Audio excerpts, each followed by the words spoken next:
அனைவருக்கும் வணக்கம். நன்முயற்சி என்ற தொகுப்பில் இன்று விந்தியகௌரி அம்மா அவர்களின் சிறப்புரையில் 509வது நிகழ்வில் நாம் அனைவரும் இணைந்திருக்கிறோம். நமது நிகழ்வின் முதல் படிநிலையாக நேர்மறை சிந்தனைகள்.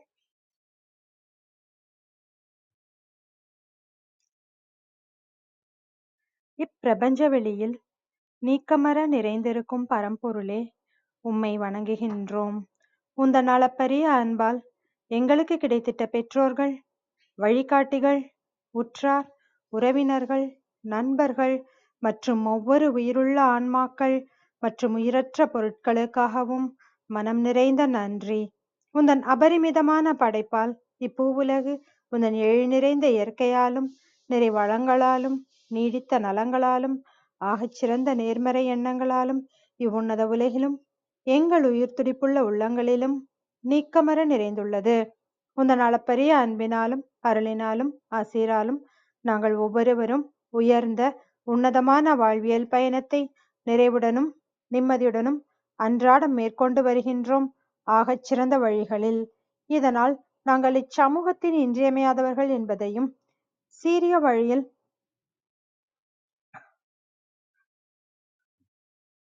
பயணிக்கும் அளவிற்கு ஆக்கப்பூர்வமான வழிகளில் எங்களை அன்றாடம் புதுப்பித்து வருகின்றோம், உந்தன் ஒப்பற்ற வழி நடத்துதலுடன். சிறுதுளி பெருவெள்ளமாகும் என்பதைப் போல் நாங்களும் சிறுக சிறுக சாதனை துளிகளை கோர்த்து வருங்கால சரித்திரத்தை ஆக்கப்பூர்வமான முன்னெடுப்புகளால் அலங்கரிக்கும் வரம் தாரும். அனைவருக்கும் நன்றி, அனைத்திற்கும் நன்றி, ஆண்டவனுக்கும் நன்றி. நன்றிங்க என்பதோல நமது நிகழ்வின் அடுத்த படிநிலையாக நாம் ஒரு நிமிட தியானத்திற்குள் பயணிக்க இருக்கின்றோம். கண்களை மெலிதாக மூடிக்கொள்வோம், கரங்களை கோர்த்துக் கொள்வோம். இப்பிரபஞ்ச பெருவெளியில் உள்ள இறைமைக்கு மனதார நன்றி பகிர கிடைத்த மற்றும் ஒரு அற்புதமான நன்னாள் இது. இப்பொழுது நாம் உச்சரிக்க இருக்கும் ஒவ்வொரு வார்த்தைகளுடன் நன்றி உணர்வினையும் கலந்து இறைமைக்கு சமர்ப்பிப்போம், அன்பின் காணிக்கையாய். இன்றெடுத்து அன்றாடம் அமுதூட்டி அன்பாகவும் கருணையாகவும் மாறிப்போன அன்பு தாய்க்கு மனம் நிறைந்த நன்றி. ஒவ்வொரு நாளையும் ஒவ்வொரு பொழுதையும் தமது உழைப்பாலும் தியாகத்தாலும் குடும்பத்தை நிறைத்து அறிவாகவும் ஆற்றலாகவும் மாறிப்போன அன்பு தந்தைக்கு மனம் நிறைந்த நன்றி. பரிசுத்தமான இயற்கையை பரிசளித்து சென்ற நம் முன்னோர்கள் ஒவ்வொருவருக்கும் மனம் நிறைந்த நன்றி. கற்பித்தல் என்னும் இனிய அனுபவங்கள் வாயிலாக அன்றாட பொழுதுகளை அர்த்தமுள்ளதாக்கும் ஆசிரிய பெருந்தகைகள் ஒவ்வொருவருக்கும் மனம் நிறைந்த நன்றி. இப்பிரபஞ்ச பூவுலகினுள் பயணித்துக் கொண்டிருக்கும் பயணிக்க இருக்கின்ற ஒவ்வொரு உயிருள்ள ஆன்மாக்களுக்கும் மனம் நிறைந்த நன்றி. உயிரற்ற பொருட்களாய் வாழ்வின் உடன் வழித்துணையாய் வாழ்வின் பாதையை என்றென்றும் நிறைக்கும் உயிரற்ற பொருட்களுக்கும் மனம் நிறைந்த நன்றி. இப்பிரபஞ்ச பூவுலகினை தமது பேரன்பாலும் பேரருளாலும் பேராசிராலும் ஆண்டு அரவணைத்து காத்து வரும் அந்த ஆண்டவனுக்கும் நன்றி.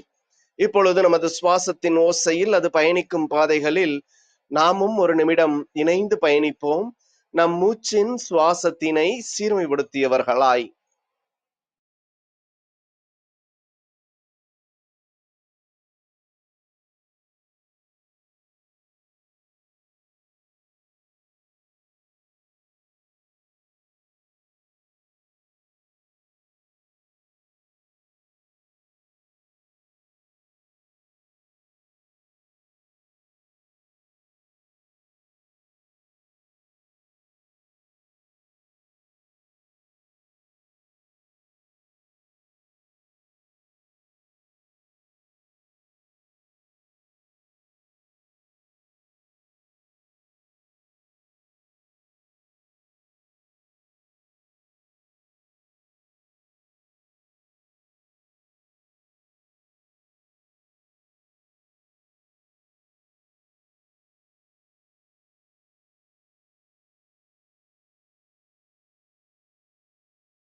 இப்பிரபஞ்ச பெருவெளியில் நீக்கமற நிறைந்திருக்கும் முடிவில்லா பரம்பொருளின் அன்போடும் அருளோடும் ஆசிரோடும் எங்கள் வாழ்வியல் சூழல் அன்றாடம் அர்த்தமுள்ள வகையில் சீருடனும் செம்மையுடனும் பண்பட்டு வருகின்றது.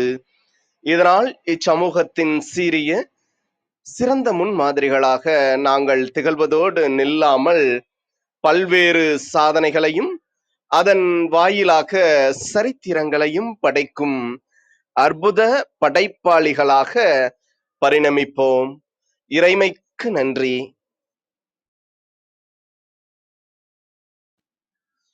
இனிய வணக்கங்கள் அன்பு நண்பர்களே. மீண்டும் ஒரு புத்தம் புதிய நன்னாள் இறைமையின் வரமாக நமது தளத்தின் 509வது நிகழ்விற்கு உங்கள் ஒவ்வொருவரையும் அன்புடன் வரவேற்பதில் பெருமகிழ்வு கொள்கின்றோம். நாங்கள் இந்த நாள் உங்களுக்கு ஆக சிறந்த நன்னாளாக அமைந்திடவும், நீங்கள் அடியெடுத்து வைக்கும் ஒவ்வொரு முயற்சிகளும் உங்களுக்கு ஆக சிறந்த வெற்றிகளை பரிசளிக்கவும் அன்பின் வாழ்த்துக்களை பகிர்ந்து கொள்வதில் பெருமகிழ்வு கொள்கின்றோம். நாங்கள் அன்பிற்கினிய நண்பர்களே, இந்த வாரம் முழுக்க நாம் நன்முயற்சி என்ற ஒரு அற்புதமான தொகுப்பின் கீழ் நமது சிந்தனைகளை செழுமைப்படுத்த இருக்கின்றோம். இந்நிகழ்வுகளின் முதல் நிகழ்வாக நன்முயற்சி என்ற அற்புதமான தொகுப்பில் நன்முயற்சி என்ற அற்புதமான தலைப்பில் நம்மிடையே சிறப்புரையாற்ற இணைந்திருக்கின்றார் அன்பு சகோதரி, தமிழ்துறையில் இணை பேராசிரியராக பயணிக்கக்கூடிய தமிழம்மா விந்திய கௌரி அவர்கள். செழுமையான கருத்துக்களை எப்பொழுதும் மிக தெளிவான நடையில் அனைவர் மனதிலும் எளிமையாக பதியும் அளவிற்கு தமது கருத்துக்களை ஆழ விதைப்பதில் வல்லவராக இருப்பவர் தமிழம்மா விந்திய கௌரி அவர்கள். நமது எளிய அழைப்பினை ஏற்று இன்றைய நிகழ்வின் சிறப்பு அழைப்பாளராக, சிறப்பு பேச்சாளராக இணைந்து கொண்ட தருணங்களுக்காக சொல்லரங்க சொந்தங்களாகிய உங்கள் ஒவ்வொருவரின் சார்பிலும் சரித்திரம் படைப்போம் தளம் அவரை இந்நிகழ்விற்கு வருக வருக வருக என்று வரவேற்பதில் பெருமகிழ்வு கொள்கின்றது. வாருங்கள், அடுத்த 50 நிமிடங்கள் அற்புதமான சிறப்புரையில் இணைவோம். நமது வாழ்வியல் புத்தகத்தில் புத்தம் புதிதாய் இன்று மலர்ந்துள்ள புதியதோர் பக்கத்தின் அழகியதோர் அத்தியாயத்தினை நன்முயற்சிகளின் துணை கொண்டு வாழ்வியல் வழித்தடங்களை இன்னும் செழுமைப்படுத்துவோம். வாழ்வியல் வழிகளை செம்மைப்படுத்துவோம். நன்றி.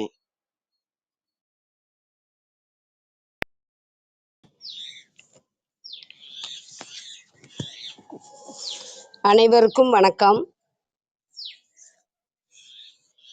இன்றைய நாள் இனிய நாள். நன்முயற்சி எனும் தலைப்பில் சிறப்புரையாற்ற வாய்ப்பு நல்கிய ஆரோக்கிய பிரிட்டோ ஐயா அவர்களுக்கு நன்றி, வணக்கம். சரித்திரம் படைப்போம் தளத்தில் இணைந்துள்ள அனைவருக்கும் மனமகிழ்வோடு வணக்கத்தை உரித்தாக்குகிறேன். இன்றிருக்கும் நாம் நமது எண்ணங்களின் விளைவே என்றார் புத்தர். உண்மைதான். நம்முடைய வாழ்வை வளமுடையதாக நலமுடையதாக ஆக்கிக் கொள்வதற்கு நன்முயற்சி மிகவும் அவசியம். சில சமயங்களில் நம்முடைய மோசமான சூழலை மாற்ற வேண்டுமென்றால் முதலில் நம்முடைய சிந்தனையை மாற்ற வேண்டும். உழைப்பு அயரா உழைப்பு என்றார் லெனின். நாம் அனைவரும் இந்த அருமையான வாசகத்தை மனத்தில் ஏற்று நல்வாழ்வு வாழ வேண்டும் என்பது என்னுடைய அவா. ஒரு காரியத்தை செய்து நிறைவேற்றும் வரைக்கும் அக்காரியத்தை செய்வதற்குரிய தம் அறிவு திறனை பிறர் அறியாதபடி உள்ளுக்குள்ளேயே அடக்கி வைத்திருந்து தம் மன வன்மையையும் அறிவுடையோர் வெளியே உரைக்க மாட்டார்கள். அப்படிப்பட்ட அவர்களது மனோதிடத்தை அவர்களுடைய அங்க அசைவுகளின் மூலம் ஆராய்ந்து அறிந்து கொள்ளும் நுட்ப புத்தியை உடையவர்களின் எண்ணத்தின் கீழ் இவ்வுலகம் அடங்கி இருப்பது ஆகும். இந்த செய்தியை நாம் உணர்ந்து மன உறுதியுடனும் நன்முயற்சியுடனும் நாம் வாழ கற்றுக்கொள்ள வேண்டும். ஆழ்வினை உடைமை அப்படின்ற அதிகாரத்துல திருவள்ளுவர் நம்மளோட வாழ்க்கையை சிறப்பாக அமைத்து கொள்ள நல்ல வழிகளை காட்டியுள்ளார். அருமை உடைத்தன்று அசாவாமை வேண்டும், பெருமை முயற்சி தரும். இந்த திருக்குறளை படித்ததுமே எனக்கு மிகவும் பிடித்தது. ஏனென்றால் சில சமயங்களில் நாம் சோர்வாக இருப்போம். இது செய்வதற்கு முடியாத செயல் என்று சோர்வடையாமல் இருக்க வேண்டும். இடைவிடாத முயற்சி அதை செய்து முடிக்கும் வலிமையை தரும் என்று வள்ளுவர் கூறியதை ஏற்று நாம் செயல்பட வேண்டும் என்ற எண்ணத்தை எனக்கு உருவாக்கியது இந்த குறளை. அது மட்டுமல்ல, ஒரு செயலை செய்து முடிக்காமல் இடையில் விட்டவரை இந்த உலகம் கைவிட்டு விடும். அதனால் நாம் முயற்சியை மேற்கொள்ள வேண்டும். முயற்சியை, அதிலும் நன்முயற்சியை தொடர்ந்து மேற்கொண்டு நாம் பிறருக்கு உதவி செய்ய வேண்டும் என்று எண்ண வேண்டும். அப்படி நாம் நினைத்தால் அச்செயல் சிறந்த நன்முயற்சியை நமக்கு கொடுத்து சிறந்த பண்பாளராக ஆக்கும், கொடையாளராக ஆக்கும். பலருக்கும் அது நன்மையை தரும். இன்பம் விளையான் வினை விளைவான் தன்கேளிர் துன்பம் துடைத்து ஊன்றும் தூண். இந்த குறளை எல்லாருமே ஒரு தெய்வ புலவர் கூறிய தெய்வ வாக்கா நம்ம நினைக்கணும், குறிக்கோளா கூட வச்சுக்கணும். யாதுமூரே யாவரும் கேளீர் நாம் அறிந்ததே. உறவுகளோடு நம்ம நல்லா வாழணும். நான் அதை நிறைய இடங்கள்ல நான் சொல்லுவேன். இன்னைக்கு அந்த நிலைமை மாறி வருகின்றது. சில வீடுகளில் ஒரு குழந்தை தான் இருக்கும். அப்போ ரொம்பவே அவங்க கஷ்டப்படுவாங்க தனிமையில். சிலர் வெளியே சொல்ல மாட்டாங்க, ஆனால் உள்ளத்துக்குள்ளே இருக்கும். அப்போ நாம் உறவுகளோடு இருக்கணும். அந்த உறவுகளுக்காக நான் முயற்சி செய்து நாமளும் நல்லா வாழணும், உறவுகளுக்கும் உதவியாக இருக்கணும். அப்படி இருந்தோமானால் இந்த உலகமே உன்னதமாக இருக்கும். இன்பத்தை விரும்பாதவனாகி தான் மேற்கொண்ட தொழிலை முடித்தலை விரும்புபவன் தன் சுற்றத்தாரது துன்பத்தை ஒழித்து அவர்களை தாங்கும் தூண் ஆவான் என்பதை வள்ளுவர் மிக சிறப்பாக எடுத்துரைத்துள்ளார். அது மட்டுமல்ல, அனைவரும் அறிந்ததே தான், முயற்சி திருவினையாக்கும், முயற்சியின்மை இன்மை புகுத்தி விடும். சோம்பல் வருகின்ற போதெல்லாம் நான் இந்த திருக்குறளை நினைத்து கொள்வேன். முயற்சி உடையவராக நாம் இருக்க வேண்டும். அப்படி இல்லைன்னா வறுமை சேரும். வறுமை வந்தால் நம்மளுடைய வாழ்வே அவலமாகி போய்விடும். நம் வாழ்வு லட்சியம் நிறைந்த வாழ்வா இருக்கணும். பலரை வாழ வைத்த நல்ல ஒரு வாழ்வா இருக்கணும். அதுக்கு முயற்சி தேவை. முயற்சியிலும் நன்முயற்சி தேவை. சிலர் தீயதுக்கு முயற்சி செய்வாங்க. தீய எண்ணமே நம்மளுக்கு வரவே கூடாது. சில சமயம் முயற்சி செய்து அது கைகூடாத போது வருத்தப்படுவாங்க. அவங்களுக்கு சொல்ற ஒரு திருக்குறள் அருமையானது. தெய்வ புலவர் நமக்கு எடுத்துரைத்தது, தெய்வத்தான் ஆகாது எனினும் முயற்சி தன் மெய்வருத்த கூலி தரும். ஆமா, கடவுள் இருக்காரா இல்லையா தெரியாது, அதை பற்றி நம்ம சிந்திக்க வேண்டியது இல்லைதான். ஆனால் கடமையை நம்ம செய்தோமானால் நம்மளுடைய முயற்சியை நமக்கு அதற்கான பலனை நல்கும் என்கிறார் வள்ளுவர். கடவுள் தொடர்பான பல கருத்துக்கள் இருக்காரு இல்லை அப்படின்றத விட நாம நம்மளுடைய கடமையை செய்யணும். ஏன்னா பிறப்புகளிலே உயர்ந்த பிறப்பு மனித பிறப்பு. மனிதன் மகத்துவமான காரியங்களை செய்வதற்காகத்தான் பிறந்துள்ளான். ஆறறிவு படைத்த மனிதன் பிற உயிர்களுக்கும் உதவியாக வாழ வேண்டும். நம்மளை உற்சாகப்படுத்துவதற்காக, ஊக்கப்படுத்துவதற்காக இன்னொரு குறளை அருமையாக படைத்துள்ளார் திருவள்ளுவர். ஊழையும் உப்பக்கம் காண்பர் உழைவு இன்றி தாழாது உயற்றுபவர். திருக்குறள் என்னவோ கடினமா இருக்கும், ஆனா அதனுடைய பொருள் எளிதானதுதான். இதை நம்ம வாழ்க்கையில தொடர்ந்து கடைபிடிக்கணும். நம்மளுக்கு சில நேரங்களில் மனத்தளர்ச்சி வரும். அந்த மனத்தளர்ச்சி இருக்கவே கூடாது. உடல் தளர்ச்சியை கூட போக்கிடலாம், மனத்தளர்ச்சியை விட்டுட்டோன்னா அது நோயாக மாறி போயிடும், மனநோயாக மாறிடும். மனத்தளர்ச்சி இல்லாமல் எத்தகைய குறைபாடும் இன்றி மேன்மேலும் முயன்று உழைப்பவர் வெற்றி பெறும் முயற்சிக்கு இடையூறாக வரும் விதியையும் வென்று விடுவார் என்று நமக்கு வழிகாட்டியுள்ளார் வள்ளுவர். விதியையும் மதியால் வெல்லும் வல்லமையை நாமே நமக்குள்ளே உருவாக்கி கொள்ள வேண்டும். அதற்கு தமிழில் பல நல்ல நூல்கள் இருக்கின்றன. அந்த நூல்களில் உள்ள நல்ல கருத்துக்களை நாம் கற்றுக்கொண்டு கற்க கசடர கற்பவை கற்றபின் நிற்க அதற்கு தக அதன்படி நாம் வாழ்ந்தோமானால் நம்மளுடைய வாழ்வு புனிதமான வாழ்வாக இருக்கும். நம்ம எல்லாருமே நம்மையே அகத்தாய்வு செஞ்சுக்கணும். நான் இன்னைக்கு வாழ்ந்தது சரியா தவறா, எது சரி எது தவறு, எதை செஞ்சுருக்கணும் எதை செஞ்சுருக்க கூடாது, நம்ம என்ன செஞ்சோம், நம்மளுடைய நிலைமை என்ன, எல்லாத்தையுமே ஒவ்வொரு நாளுமே அதற்காக ஒரு 3 நிமிடம் ஒதுக்கி நம்ம நினைத்து நல்ல செயல்களை மறுநாளிலிருந்து கடைபிடிக்க வேண்டும். தீய செயல்கள் செய்தோமானால் அதை விட்டுவிட வேண்டும். இது கட்டாயம் நம்ம பழகிக்கணும். அதற்கான ஒரு பாடல் எனக்கு மிகவும் பிடித்த பாடல். இந்த பாடலை நான் மாணாக்கருக்கு நடத்திய போது என்னை நானே நான் உணர்ந்து கொண்டேன். இந்த பாடலினுடைய பொருளை நான் உங்களோடு பகிர்ந்து கொள்ள விரும்புகிறேன். பாடலை கூறுகிறேன் பாருங்கள்.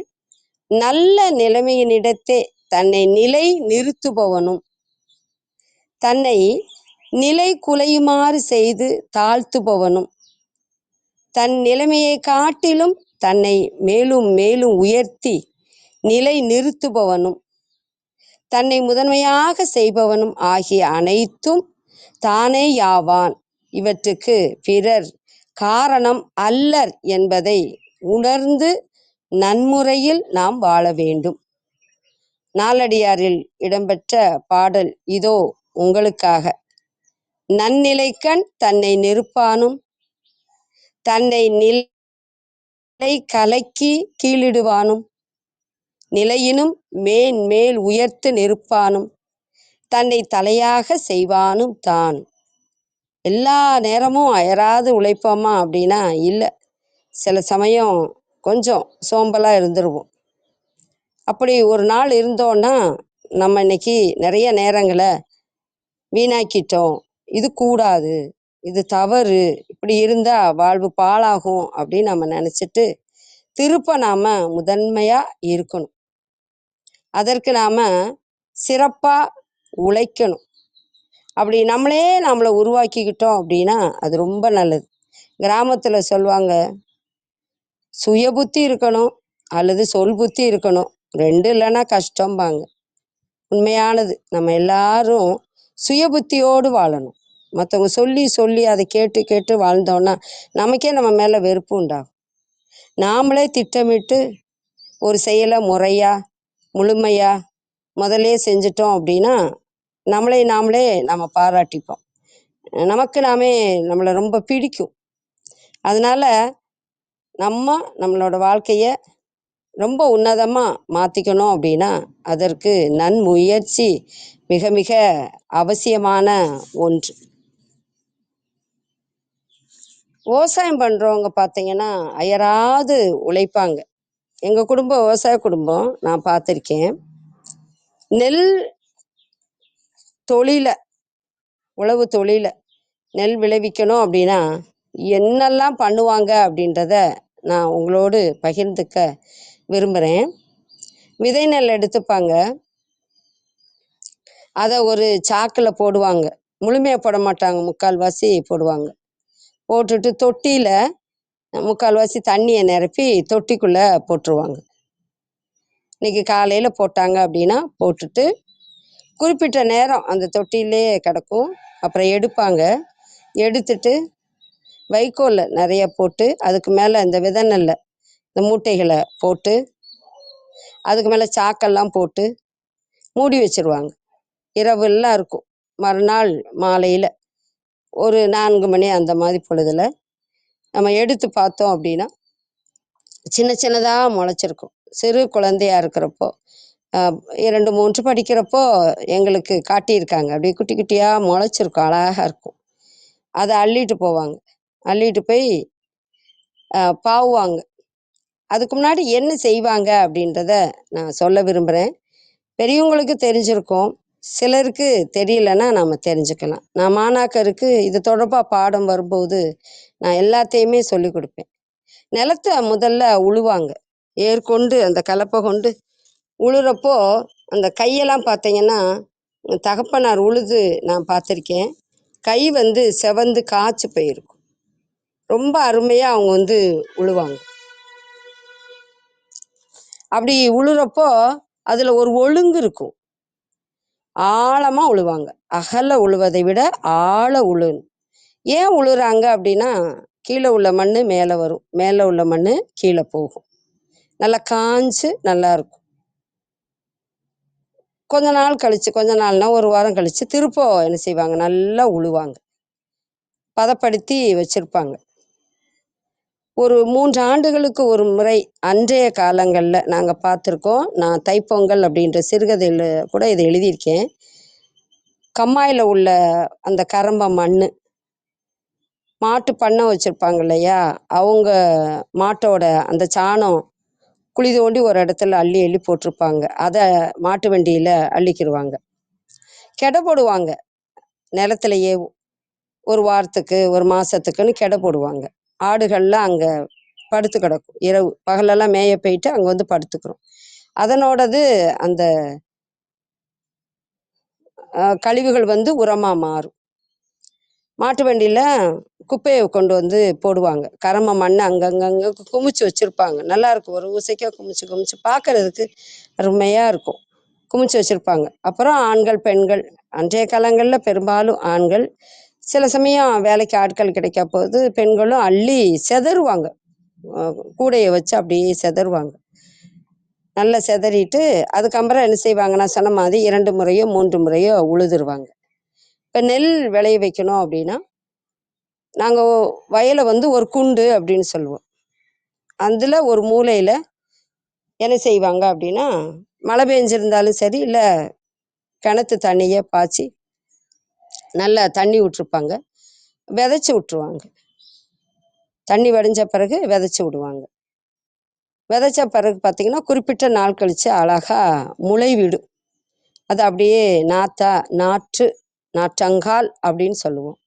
அது நல்லா வளர்ந்துடும். குறிப்பிட்ட நாள் கழித்து மற்ற நிலத்தையெல்லாம் சரி பண்ணுவாங்க. இந்த நிலத்துல நாற்றை நடுவதற்கு முன்பு என்ன பண்ணுவாங்க அப்படின்னா, கொழிஞ்சி அதனுடைய இலை தழைகளை, அதே போல் ஆவாரஞ்செடி, துத்தி, எருக்கஞ்செடி, இது எல்லாத்தையுமே பெண்கள் ஆண்களும் கூட்டமாக போய் அங்கங்கே எந்தெந்த இடத்துல இருக்கோ அன்றைய காலங்களில் அறுத்து கொண்டு அதை சின்ன சின்னதாக அறுத்து நிலத்துல போட்டு அந்த சேத்துல மிதிச்சிருவாங்க. தண்ணியோடு இருக்கும் கொஞ்சம், சேருன்னு சொல்லுவோம். அதை நல்லா மிதிச்சிருவாங்க, அடியில் பெயரும். இது எதுக்கு செய்கிறாங்கன்னா இதுதான் இயற்கை உரம். அதுக்கு பிறகு சமமாக்கிடுவாங்க. மேடு பள்ளம் இல்லாமல் பரம்படிக்கிறதும்பாங்க, சமமாக்குவாங்க. நானும் என் தங்கையும் கூட எதிர் இடத்துல நின்றுக்குவோம். அதை இழுத்துட்டு போவாங்க. அப்போ அந்த இடம் மொத்தமும் சமமாக இருக்கும். அதுக்கப்புறம் நாற்றை பக்குவமாக எடுத்து மற்ற இடங்கள்ல நீங்கள் தொலைக்காட்சியிலெல்லாம் பார்த்துருப்பீங்க, சினிமாவில் கூட பார்த்துருப்பீங்க, அப்படியே நடுவாங்க. ஒரு நெல்மணி பல நெல்மணிகளை கொடுக்கும். இடையில களை இருந்தால் அதை என்ன செஞ்சிடணும், எடுத்துடணும். எப்போ அதுக்கு தண்ணி தேவையோ அப்போ அதிகமாக தண்ணி விடணும். எப்போ தண்ணி இருக்கக்கூடாதோ அப்போ தண்ணி இருக்கக்கூடாது. அருமையாக வளரும், பசுமையாக நிமிர்ந்து நிற்கும் அந்த நெல் நாற்று. அப்புறம் முளைக்கட்டி அந்த வாசமே நல்லாயிருக்கும், அந்த பால் வாசம். நெல் நல்லா முளைக்கும். அப்போ நல்லா விளைஞ்சி நிறம் மாறி அப்படியே நிறைய நெல் மணிகளாக இருக்கும். தாங்க முடியாமல் இறுதி காலத்தில் அது அப்படியே சாஞ்சிருக்கும். அதுக்கப்புறம் அறுவடை செய்வாங்க. இதெல்லாம் எதுக்கு நான் சொல்கிறேன்னா, இரவு பகல் பார்க்காம, வெயில் மழை பார்க்காம, பனி அப்படின்லாம் பார்க்காம, இப்போது பெரிய ஏரி இருக்கும். அந்த ஏரியில் எங்களுக்கு நள்ளிரவு 2 மணிக்கு தண்ணி விடுவாங்க அப்படின்னா எங்கள் அப்பாவும் எங்களுக்கு உதவியாக இருக்கிறவரை கூட்டிகிட்டு நள்ளிரவில் நான் பார்த்துருக்கேன். அரிக்கன் விளக்கேற்றிட்டு ஒரு சிறு கம்பளியை போத்திக்கிட்டு ஒரு நீண்ட கம்பு வச்சுப்பாங்க. ஏன்னா பாம்பெல்லாம் இருக்கு இல்லையா, கம்பு வச்சுப்பாங்க. அவங்க வந்து போவாங்க. போய் 2 மணிக்கு தண்ணி விட்டா நெல் வயலுக்கு பாய்ச்சிட்டு அடுத்த வயலுக்காரங்க காத்துக்கிட்டு இருப்பாங்க. அவங்க வயலுக்கு அவங்க பாய்ச்சிக்கிடுவாங்க. அப்போ பாருங்க, நள்ளிரவு 2 மணிக்கு போவாங்க.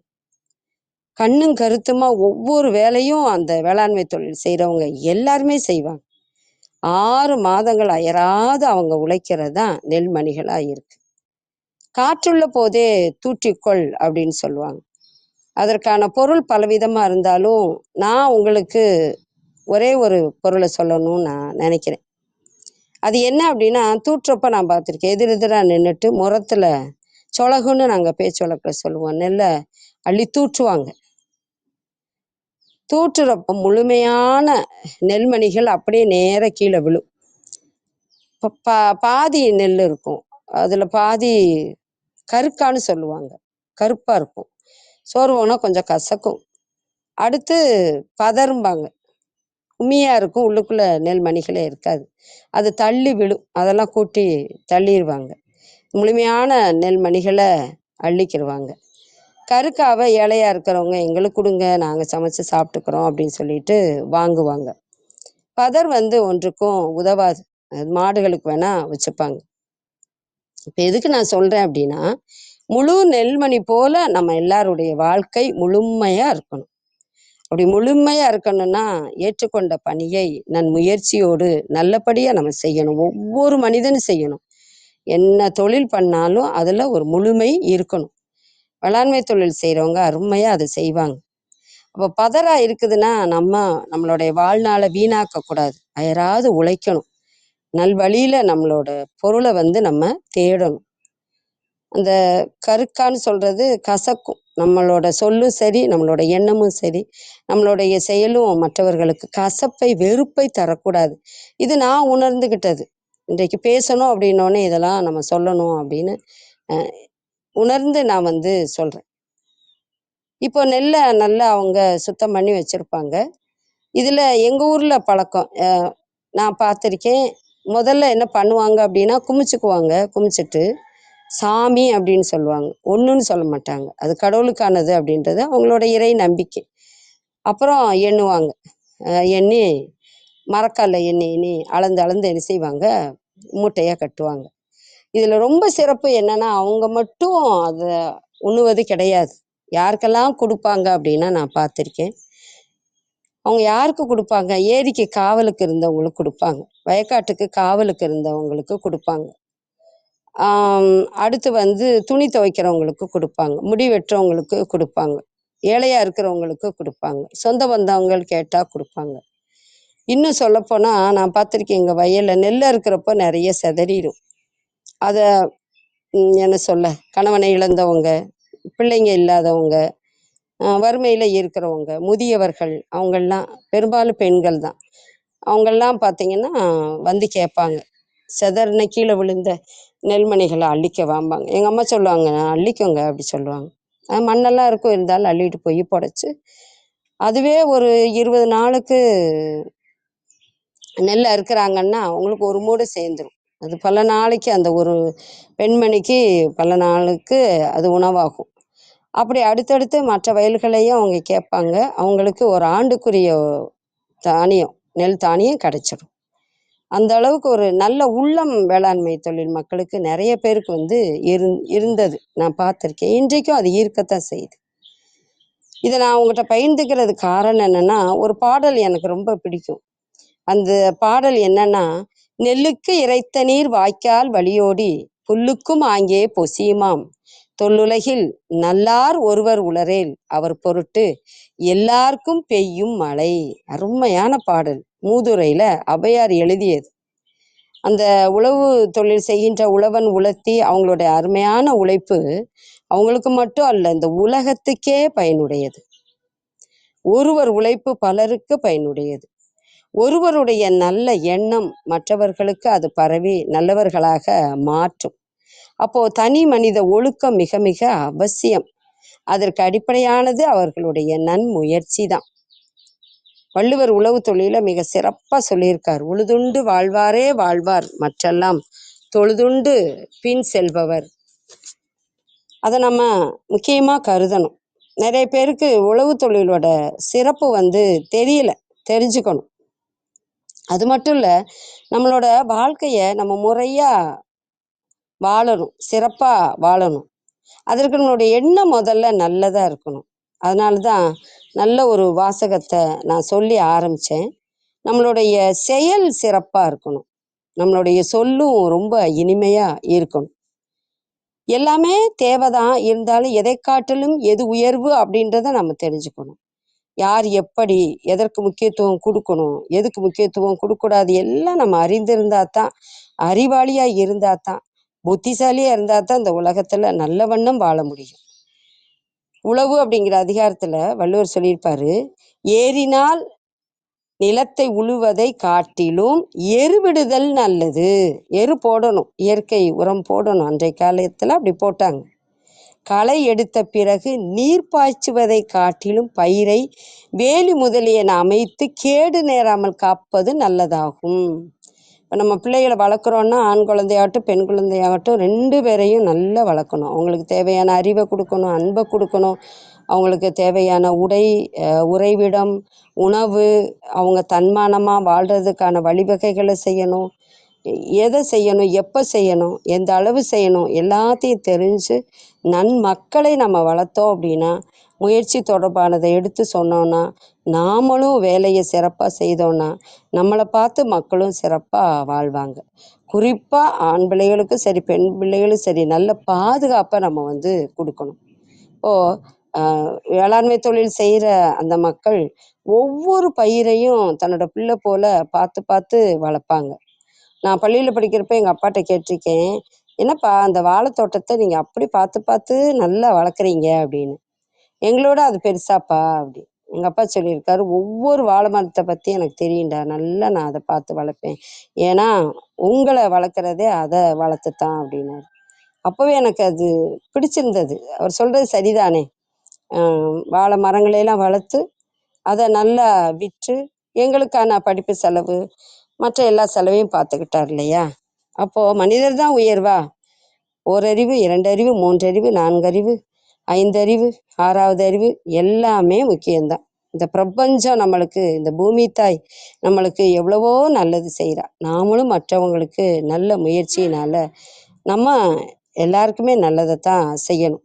அது ஒவ்வொரு தொழிலை ஒவ்வொருத்தரும் செய்வாங்க. அந்தந்த தொழிலில் நாம் சிறப்பானவங்களா இருக்கணும் அப்படின்றத இயற்கையே நமக்கு கற்றுக் கொடுக்குது. அதைத்தான் எனக்கு தெரிந்த நான் பார்த்த அந்த வேளாண்மை தொழிலை நான் எடுத்து உங்களுக்கு சொன்னேன். அதனால நம்மளோட ஒவ்வொரு பணியுமே சிறப்பாக செய்யணும். முயற்சி இருக்கணும், தொடர் முயற்சி இருக்கணும், விடாமுயற்சி இருக்கணும். அப்போ தான் விஸ்வரூப வெற்றி நமக்கு கிட்டும். மற்றவங்களுக்கு ஒரு முன்மாதிரியாக நாம் இருக்கணும். அப்படி இருந்தால் தான் வாழ்வில் நம்மளோட வழி தோன்றல்கள் சிறப்பாக வாழ்வாங்க. பல நிகழ்வுகளை நாம் பார்த்தாலுமே சில நிகழ்வுகள் மனசில் பதிவாக இருக்கும். அது செய்தியாகட்டும், வாழ்க்கையாகட்டும், முன்னோர்களுடைய அந்த வாழ்வாகட்டும், எதுனாலும் தான் அது நம்மளை முன்னேற்றும், நம்மளை நன்னெறி படுத்தி சென்று கொண்டே இருக்கும். பலரையும் அது நல்லா உருவாக்கும். அப்படி நான் பார்த்த படித்த சில செய்திகளை, நிகழ்வுகளை, மனிதர்களை நான் உங்களோடு பகிர்ந்து கொள்ள விரும்புகின்றேன். ஒரு நாள் செய்தித்தாளில் நான் படித்தேன், தமிழ்நாட்டில் ஐஏஎஸ் அதிகாரிகளாக ஆனவங்க அந்த மார்க்கின் அடிப்படையில் பட்டியலாக போட்டிருந்தாங்க. அதில் முதன்மையாக ஒருத்தங்க போட்டிருந்தாங்க. என்ன அப்படின்னா, தகப்பன் ஐஏஎஸ் அதிகாரியாக இருந்திருக்காரு, ஒரு பொண்ணு ஒரு பையன் அவருக்கு, 2 பேருமே இன்ஜினியர். அவங்க 2 பேரையும் பார்த்து அவர் சாப்பிட்றப்போ சொல்கிறாரு, நீங்களும் ஐஏஎஸ் ஆகலாமே அப்படின்னு இருக்காரு. தகப்பனுடைய அந்த ஒரு வார்த்தை, அண்ணனும் தங்கையும் சேர்ந்து பேசியிருக்காங்க, அப்பா சொன்ன மாதிரி நம்மளும் ஆகலாமே அப்படின்னு. அதுக்கு தங்கை சொல்லியிருக்கா, அண்ணா ஓராண்டு மட்டும்தான் நம்ம எடுத்துக்கணும், அயராது படித்து ஒரு ஆண்டுலேயே நம்ம ஐஏஎஸ் ஆகணும். 2 பேரும் முடிவு பண்ணி ஒரு நாள்ல 15 மணி நேரத்துக்கு மேல படிச்சு அவங்க ஐஏஎஸ் ஆயிட்டாங்க. அப்படி படிச்சுட்டே வர்றப்போ ஒருத்தர் அவரு பேட்டி கொடுத்திருக்காரு. தொழிற்சாலையில மேற்பார்வையாளரா பணியாற்றி இருக்காரு சில ஆண்டுகளா. அவருக்கு நாம ஏன் ஐஏஎஸ் ஆகக்கூடாது அப்படின்ற எண்ணம் உருவாகி இருக்கு. சரி நம்ம படிப்போன்னு அவர் படிச்சிருக்காரு, அயராது படிச்சிருக்காரு. 5வது முறையா ஐஏஎஸ் ஆயிட்டார். எனக்கு அதை படிச்சுட்டு ரொம்ப ஆச்சரியமா இருந்தது. சாதாரண படிப்பு படித்தவர், சாதாரண வேலை செய்தவர். ஆனா அவரோட எண்ணம் நல்ல ஒரு முயற்சியினால அவர் ஐஏஎஸ் ஆயிட்டார். ரொம்ப பிடிச்சிருந்தது. இன்னும் பலரை நான் அதில் படித்தேன். இந்த 2 நிகழ்வு எனக்கு ரொம்ப சிறப்பானதா தோன்றியது. அடுத்து எனக்கு ஒருத்தவங்க சொன்னது தான். அது என்ன அப்படின்னா, ஒரு தகப்பன் அவர் கொஞ்சம் நிலம் வச்சு விவசாயம் பண்ணிட்டு இருக்காரு. நம்ம பாரத நாட்டில் நடந்ததுதான். ஒரு மாநிலத்தில் ஒரு ஊரில் அவர் மகன்கிட்ட, ஒரே மகன்தான், மகன்கிட்ட சொல்றாரு, நீ போலீஸ் ஆகிறையா, ஐயாவுக்கு ஆசை அப்படிங்கிறாரு. அதனால என்ன ஐயா, போலீஸ் ஆகிட்டா போச்சு அப்படின்னு அவரும் சொல்றாரு. அதே போல் அவர் ஐபிஎஸ் ஆகிட்டார். ஐபிஎஸ் ஆகிட்டு அடுத்த நாள் பார்த்தீங்கன்னா வேளாண்மை தொழிலில் செஞ்சிட்ருக்காரு. பெரிய காரு ரோட்டில் நிற்குது. வரப்பில் நடக்க முடியாமல் நடந்து 2 பேர் வராங்க. அவங்க சொல்கிறாங்க, உங்கள் பையனுக்கு எங்கள் பொண்ணை தாரோம், உங்களுக்கு விருப்பமா சொல்லுங்க அப்படிங்கிறாங்க. இவருக்கு ஆச்சரியமாக இருக்குது. அதுக்கு முன்னாடி நம்மளை யாரும் அந்த மாதிரி கேட்டதில்லை. நம்ம ஏழை, இவ்வளோ பெரிய பணக்காரங்க, காரே அப்படி அவருக்கு தோணுது இவங்க பெரிய பணக்காரங்க அப்படின்ட்டு. அவர் ஒரு பதிலும் சொல்லாமல் பையன்கிட்ட கேட்டு சொல்கிறேன் அப்படின்றாரு. மகன் வந்த உடனே கேட்குறாரு, என்னப்பா இப்படி வந்தாங்க கேட்டாங்க, நீ வேலை பார்க்குறது அவ்வளோ பெரிய வேலையா? நான் என்னோட விருப்பத்தை சொன்னேன். ஏன் அப்படி சொன்னேன்னா, போலீஸ்காரங்க சொன்னதை தான் மக்கள் கேட்குற மாதிரி அப்படி இருக்குல்ல. அவங்க சொன்னால் மறுப்பு சொல்ல முடியாத அளவுக்கு இருக்கு இல்லையா, அவங்க தானே பெரிய வேலை பார்க்குறாங்க அப்படின்னு அவர் சொல்லியிருக்காரு. அவருடைய அறியாமை.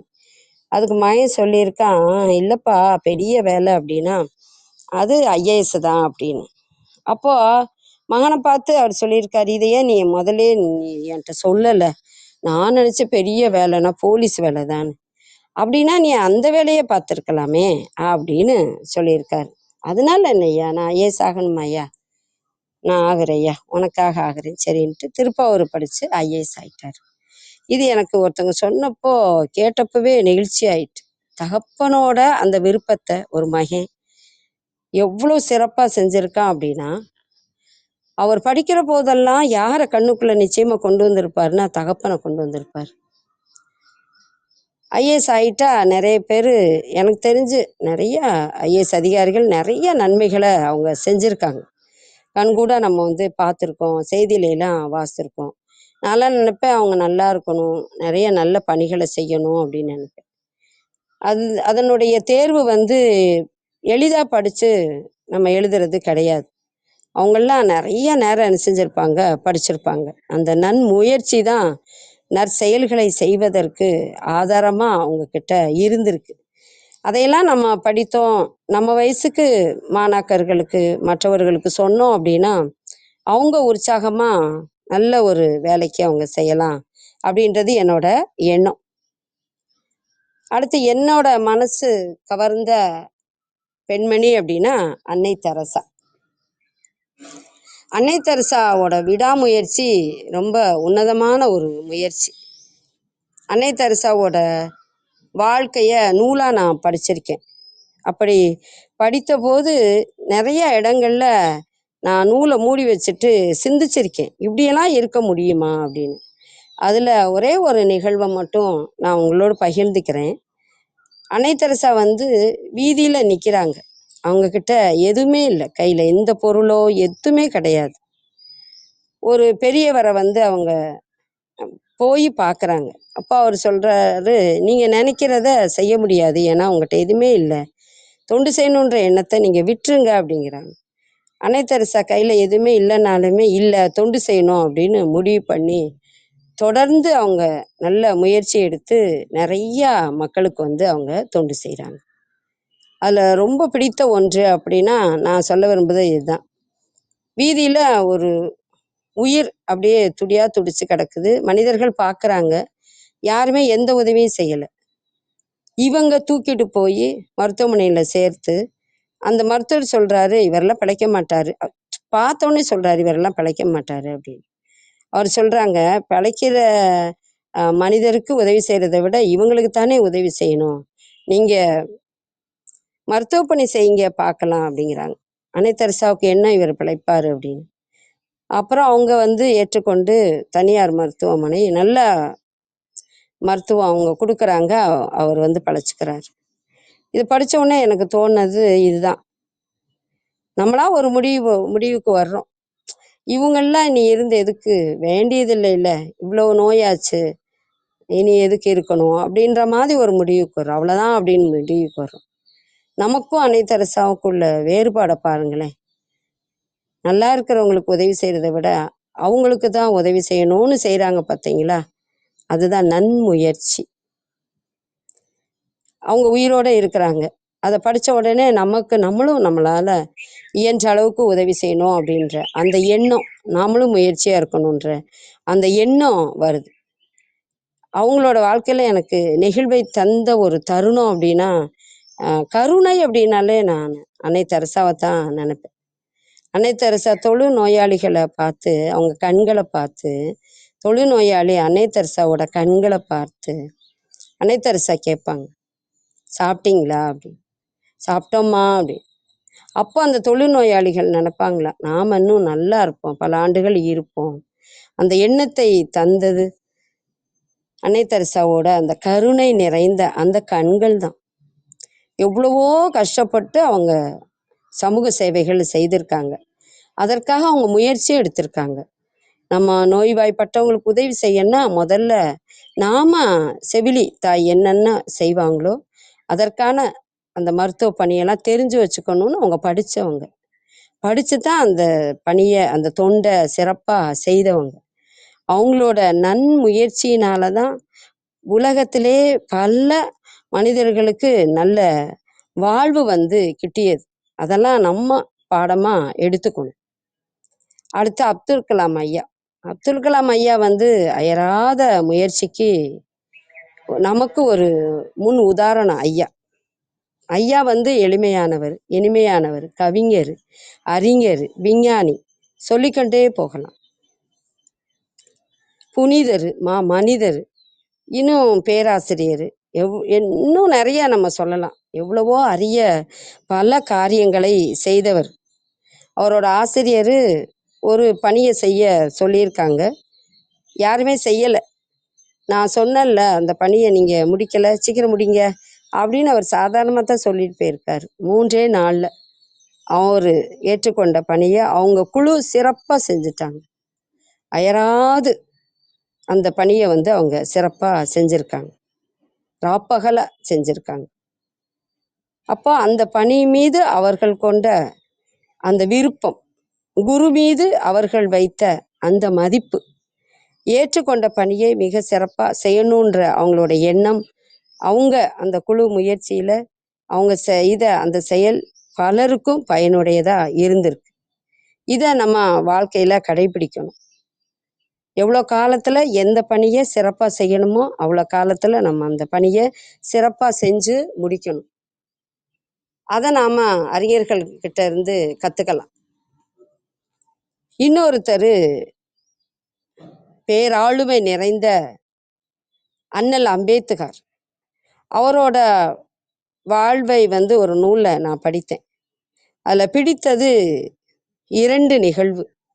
ஒரு நிகழ்வு, அண்ணல் அம்பேத்கர் முனைவர் பட்டம், டாக்டர் பட்டம் பொருளாதாரத்தில் வாங்கிறதுக்காக அயராது படிச்சிருக்கார். அது எப்படி அப்படின்னா, இவர் காலையில் போனார்னா இவர் போய் நூலகத்தின் முன்பு நின்ற பிறகு தான் நூலகத்தை திறக்கிறவரே வருவார். நாள் முழுதும் அவர் படிப்பார். நூலகத்தை மூடுறப்போ பார்த்தீங்கன்னா எல்லா ஜன்னல் எல்லாத்தையும் மூடிட்டு இவர் பக்கத்தில் நிற்பார். அண்ணல் அம்பேத்கர் படிச்சுக்கிட்டே இருப்பார். ஒரு உணர்வு தோணும், பக்கத்தில் யாரோ இருக்கிற மாதிரி. பார்த்தா நூலகத்தை மூடுபவர் இருப்பார், அந்த பணி செய்கிறவர். உடனே இவர் எந்திரிச்சிட்டு நூலகத்தை மூடணுமா அப்படின்னு சொல்லிட்டு கிளம்பிடுவார். அப்போ ஒரு நாளைக்கு அவர் 18 மணி நேரம் படிச்சிருக்கார். 2 ஆண்டுகள் அயராது படிச்சிருக்கார். அதுக்கெல்லாம் ஒரு துணிச்சல் வேணும், அதுக்கெல்லாம் ஒரு அர்ப்பணிப்பு உணர்வு வேணும், இது ஒரு திட்டமிடல் வேணும். அப்படி அயராது அவர் படித்து அவர் பெற்ற அந்த பட்டம், அதை உலகத்தில் உள்ள பல நாடுகளில் பல பல்கலைக்கழகங்கள் அவருக்கு பாராட்டு தெரிவிச்சிருக்கு. அவரை அழைத்து அழைத்து அழைத்து கௌரவப்படுத்துச்சு. அதை நான் படித்த உடனே நெகிழ்ந்து போயிட்டு, ஒரு பட்டத்துக்கு பல பல்கலைக்கழகங்கள் அவருக்கு அங்கீகாரம் கொடுத்து பாராட்டியிருக்கு. அப்போது 2 ஆண்டுகளில் ஒரு பணியை எவ்வளோ சிறப்பாக செய்ய முடியுமோ அவ்வளோ சிறப்பாக செஞ்சு பலருடைய பாராட்டை உலகமே பார்க்கும்படி அவர் அமைத்து கொண்டார் என்றால், அவருடைய அந்த நன்முயற்சி மற்றவர்களுக்கு எவ்வளோ பயனுடையதாக இருந்தது அப்படின்றத நம்மளால் உணர முடிந்தது. சட்ட நிபுணர் அவர் தானே, பலரும் இருந்தாங்க அந்த குழுவில், ஒருத்தராக விலகிட்டாங்க. தனி நபராக இருந்து பல அரிய பணிகளை அவர் முடித்து கொடுத்தார். இன்றைக்கும் சட்டம் அப்படின்னாலே அம்பேத்கர், அரசியல் சட்டம், சட்டத்திற்கு முன்பு அனைவரும் சமம் எழுதினவர். அவர் அரிய பணிகளை தனித்து தொடர்ந்து மிக சிறப்பாக செய்தவர் நம்ம அண்ணல் அம்பேத்கர். பேராளுமை நிறைந்தவர். பேராளுமைக்கு அடிப்படையானதே அவருடைய அந்த நன்முயற்சி தான். அந்த நன்முயற்சியினால தான் அரிய பல சாதனைகளை அவரால் படைக்க முடிந்தது. இன்றைக்கும் நம்மளோட நினைவில் அவர் இருக்கிறார். பெரியவங்களா நான் சொல்லியிருக்கேன், ஒரு தெரு, ஒரு வீடு, ஒரு வளாகம், ஏன் நம்ம நாடு எல்லாமே சுத்தமாக இருக்குது அப்படின்னா தூய்மையாக வச்சுக்கக்கூடிய தொழிலை செய்கிறவங்க, அவங்களுடைய அந்த செயல் அற்புதமானது. 2 தோள்களுமே ரொம்ப வலிக்கும், காலெல்லாம் அவங்களுக்கு வலிக்கும், உடம்பு வலி இருக்கும். ஆனாலும் அயராது தூய்மை பணியை மிக சிறப்பாக அவங்க செய்வாங்க. அதை பார்க்குறப்போ சிலர் நினைப்பாங்க சாதா தொழில் தானே அப்படின்னு நினைப்பாங்க. அப்படி இல்லை, அதுவும் கடினம்தான்.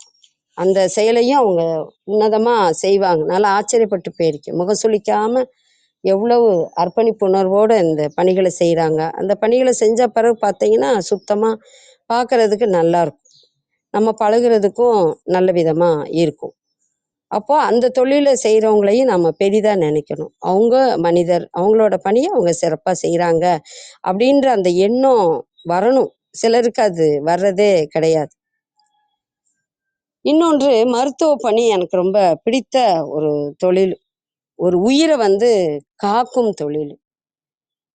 அவங்க நினைச்சா மிக சிறப்பாக அந்த உயிரை காப்பாற்ற முடியும். சாப்பிடாம செய்யாம கூட அயராது அவங்க மருத்துவ பணியை அவங்க செய்வாங்க. அவங்க நம்ம ஒரு நோயின்னு சொன்னால் அதை நல்லா கண்டுபிடிச்சு அதற்கேற்ற மருந்துகளை கொடுக்கும்போது நம்மளோட உடல் நோய் தீரும். அப்போ நம்மளோட மனசும் உடம்பும் ரொம்ப உன்னதமாக இருக்கும், மன மகிழ்ச்சியோடு நாம் இருப்போம். நல்ல மருத்துவர் நிறைய அர்ப்பணிப்பு உணர்வுகளோடு நிறைய பேரை அவங்க வாழ வைக்கிறாங்க. அந்த தொழிலை சிறப்பாக செய்கிறதுனால அவங்களோட முயற்சி நன்முயற்சியாக எப்போவுமே இருக்கும். ஏன்னா உயிர் 6 உயிர். திருமந்திரத்தில் திருமூலர் சொல்லியிருப்பார், இந்த உயிர் 6 உயிர்பார். அந்த 6 உயிரை காக்கும் பணி அவர்களுடையதாக இருக்குது. அடுத்து கடல்ல மீன் பிடிக்கிறாங்க இல்லையா, முத்தெடுக்கிறாங்க, நிறைய பணிகளை மீனவர்கள் செய்கிறாங்க. அவங்களோட தொழில் எனக்கு ரொம்ப பிடித்த ஒரு தொழிலாக தோன்றும். நாம மீன்களை உண்பதற்காக பணம் கொடுத்து வாங்குறோம்னாலுமே ஆழ்கடல்ல அவங்க போய் அந்த மீன்களை பிடிக்கிறது, சூறாவளி காற்றின் போதும் எவ்வளவோ இன்னல்கள் இருந்த போதும் அந்த தொழிலை மிக சிறப்பாக அவங்க செய்கிறாங்க இல்லையா. நிறைய பேரை அவங்க வாழ வைக்கிறாங்க, உயிரை கூட பணயமாக வச்சு அவங்க வாழ வைக்கிறாங்க. இது எவ்வளோ பெரிய நன்முயற்சி! அது ரொம்ப சிறப்பான ஒரு செயல். நன்றி விசுவாசத்தோடு நாம் இருக்கணும். இன்னைக்கு நம்ம எல்லாருமே பாதுகாப்பாக இருக்கோம். நான் மாணாக்கர்கிட்ட நிறைய தடவை இதை சொல்லியிருக்கேன். நம்ம எல்லாருமே சுதந்திர உணர்வோடும் விடுதலை எண்ணத்தோடும் மகிழ்ச்சியாக நம்ம இருக்கோம் அப்படின்னா நம்ம நாட்டை பாதுகாக்கும் அந்த எல்லை பாதுகாவலர்கள் இராணுவத்தில் இருக்கிறவங்க, அவங்களோட அந்த பணி மிக மிக உன்னதமானது.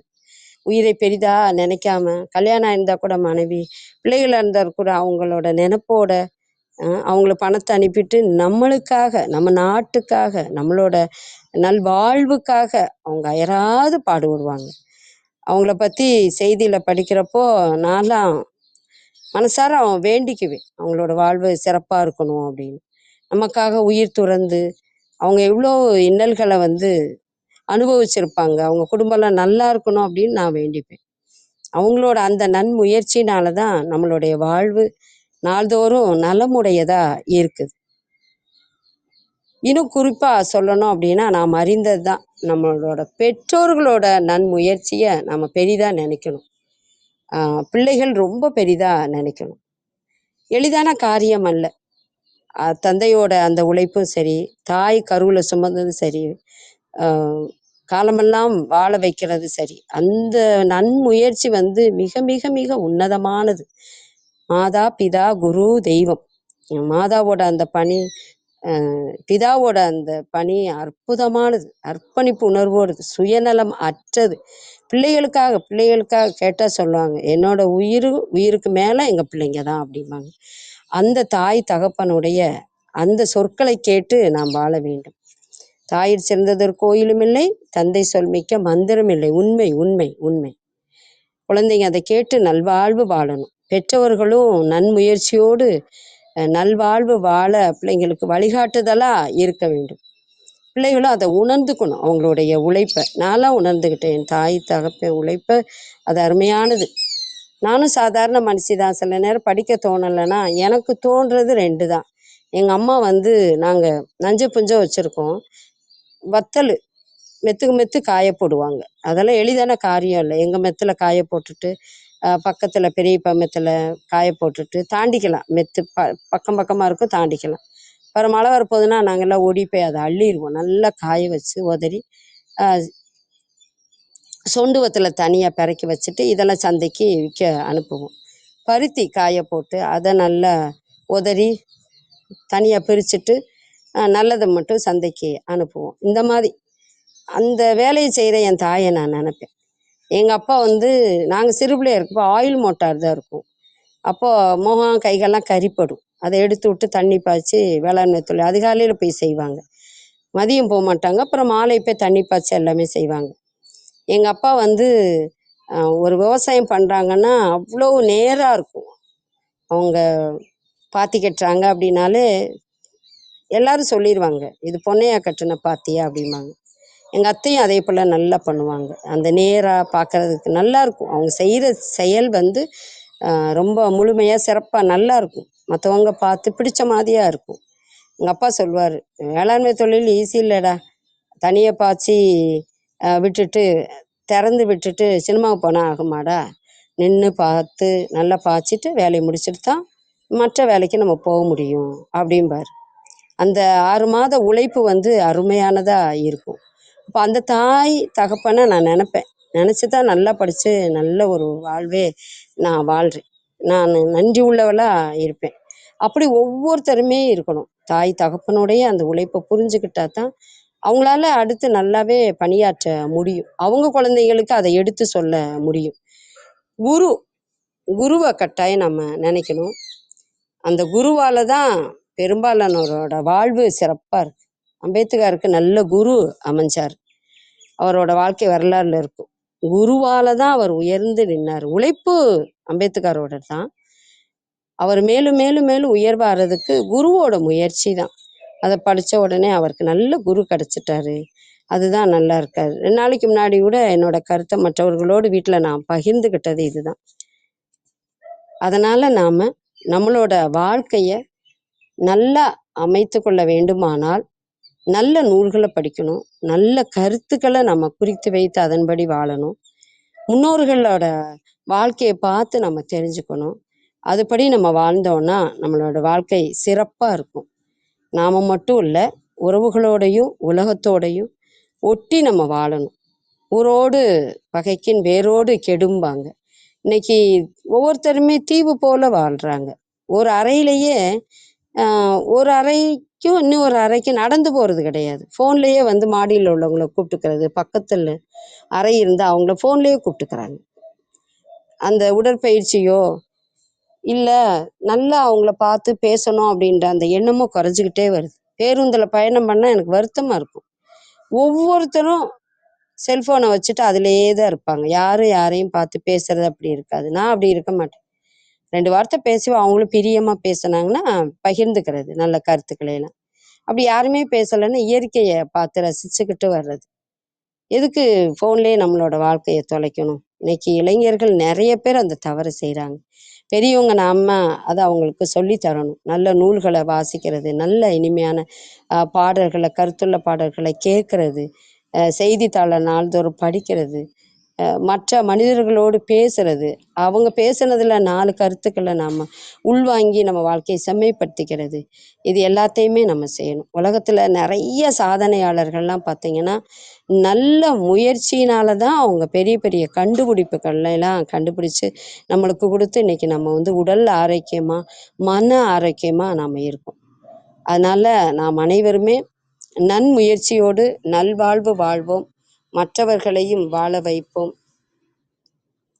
அந்த வாழ்வு சிறக்க நம்மாலான உதவிகளையும் செய்வோம் என்று கூறி வாய்மொழி கேட்ட அனைவருக்கும் வாய்ப்பளித்த ஆரோக்கிய பிரிட்ட ஐயா அவர்களுக்கும் மனமகிழ்வோடு நன்றியை உரித்தாக்குகிறேன். நன்றி, வணக்கம்.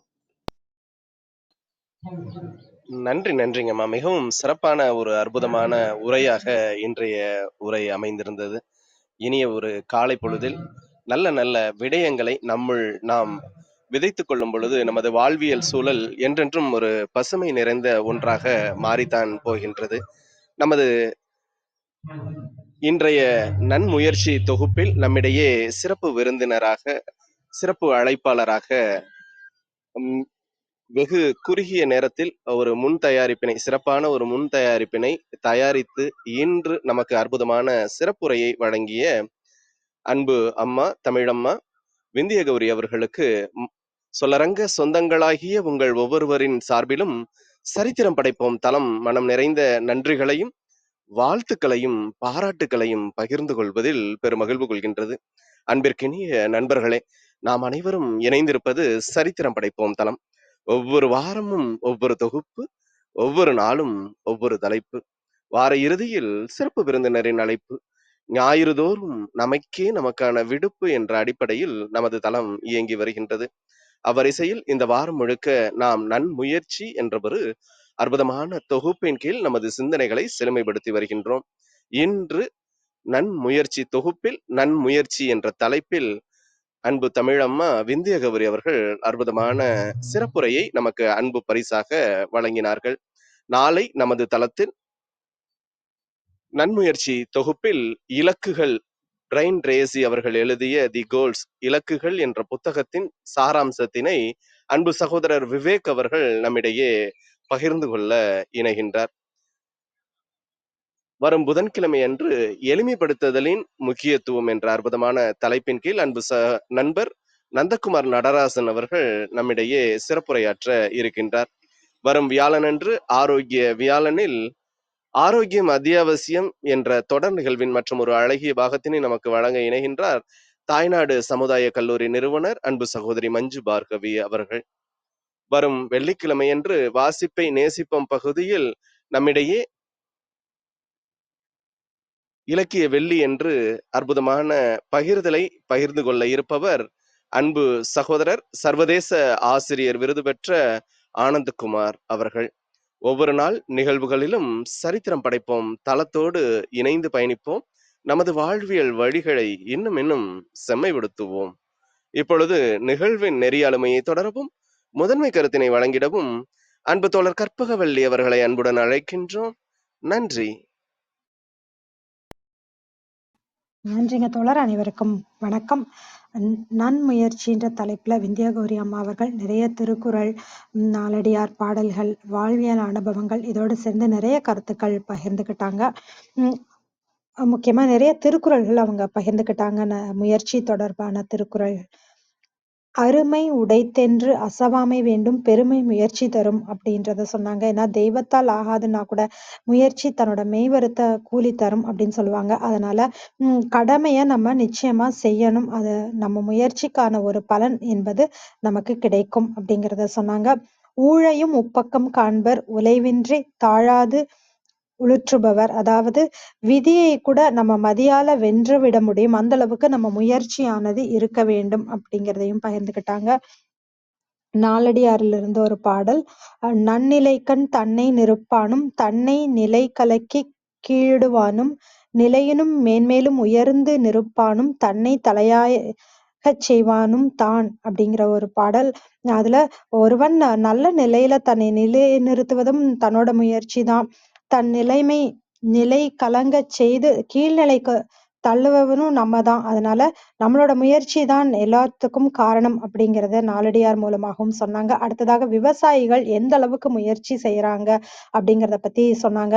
அகல உழக்கூடாது, ஆழ உழ வேண்டும் அப்படிங்கிறதையும் சரி. நிறைய வேளாண்மை செய்வது தொடர்பாக நிறைய செய்திகள் பகிர்ந்துகிட்டாங்க. அந்த நெல் மணிகள் பத்தியும் சொன்னாங்க. இந்த சிதறி கிடக்கிற நெல் மணிகளை யாருக்கு கொடுத்து உதவுவாங்க வேளாண்மை செய்பவர்கள் அப்படிங்கிறதும், கணவனை இழந்த பெண்களாக இருக்கட்டும், இல்ல வசதியில் குறைவாக இருப்பவர்கள், இப்படி சாப்பாட்டுக்கு கஷ்டப்படுறவங்களுக்கு கொடுக்கறதையே வேளாண்மை தொழில இருக்கவங்க முக்கியமான ஒரு விஷயமா பண்ணிக்கிட்டு இருந்தாங்க.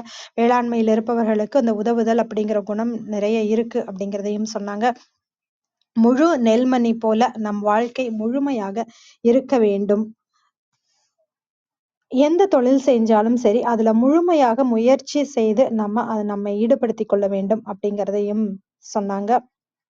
முக்கியமா நெல்லுக்கும் இறைத்த நீர் வாய்க்கால் வழி ஓடி புல்லுக்கும் ஆங்கே பொசியுமாம் தொல் உலகில் நல்லார் ஒருவர் உளரேல் அவர் பொருட்டு எல்லோருக்கும் பெய்யும் மழை அப்படின்னு ஔவையார் அவர்கள் சொல்லியிருக்காங்க.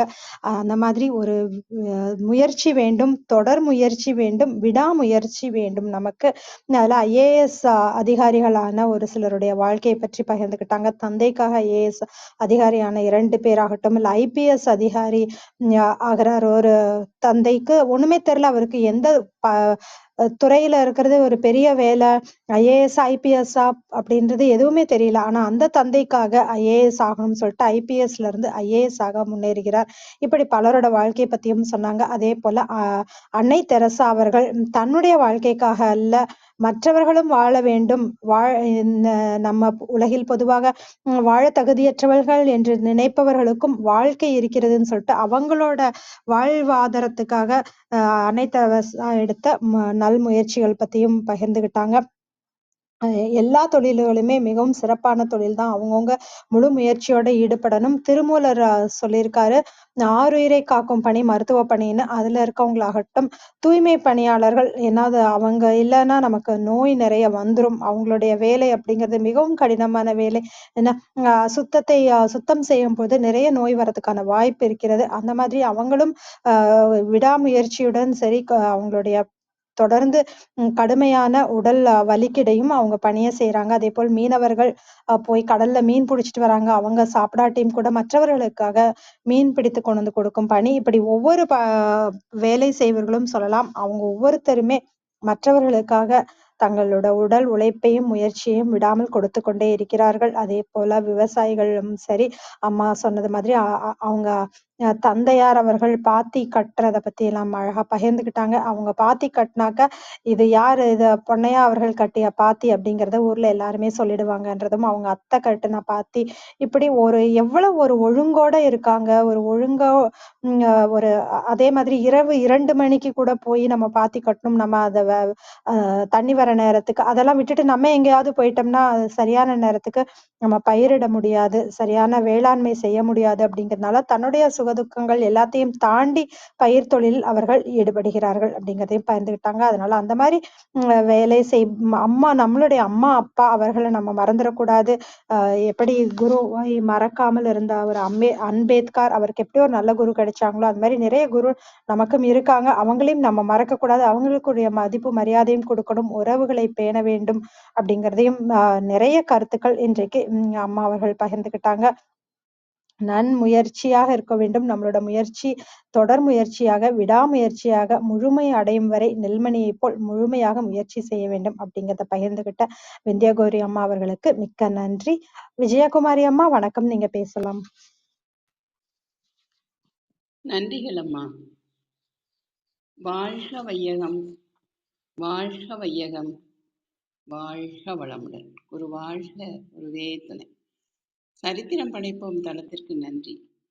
இதை எடுத்து தினந்தோறும் சரித்திரம் படைத்து கொண்டிருக்கும் ஆரோக்கியப்பட்ட ஐயா அவர்களுக்கு பல கோடி நன்றிகள்.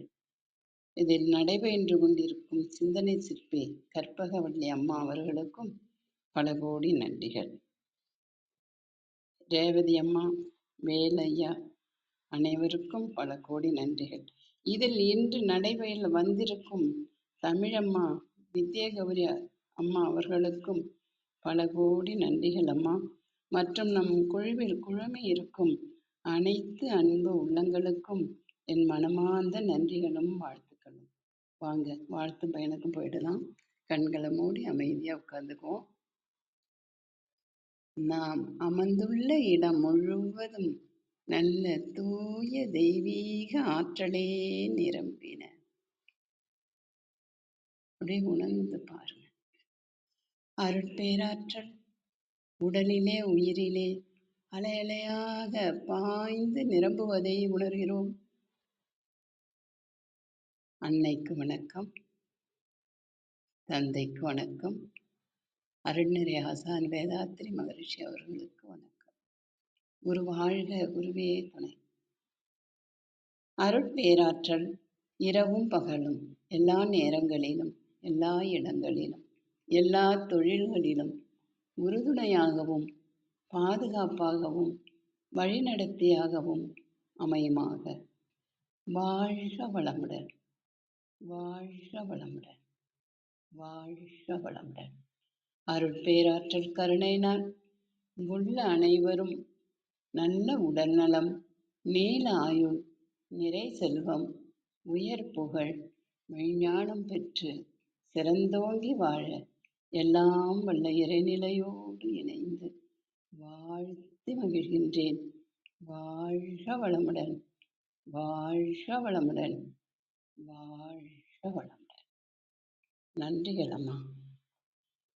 அம்மா இன்னைக்கு விந்தியகௌரி அம்மா அவங்க நிறைய விவசாயம் பற்றி நிறைய பேசினாங்க.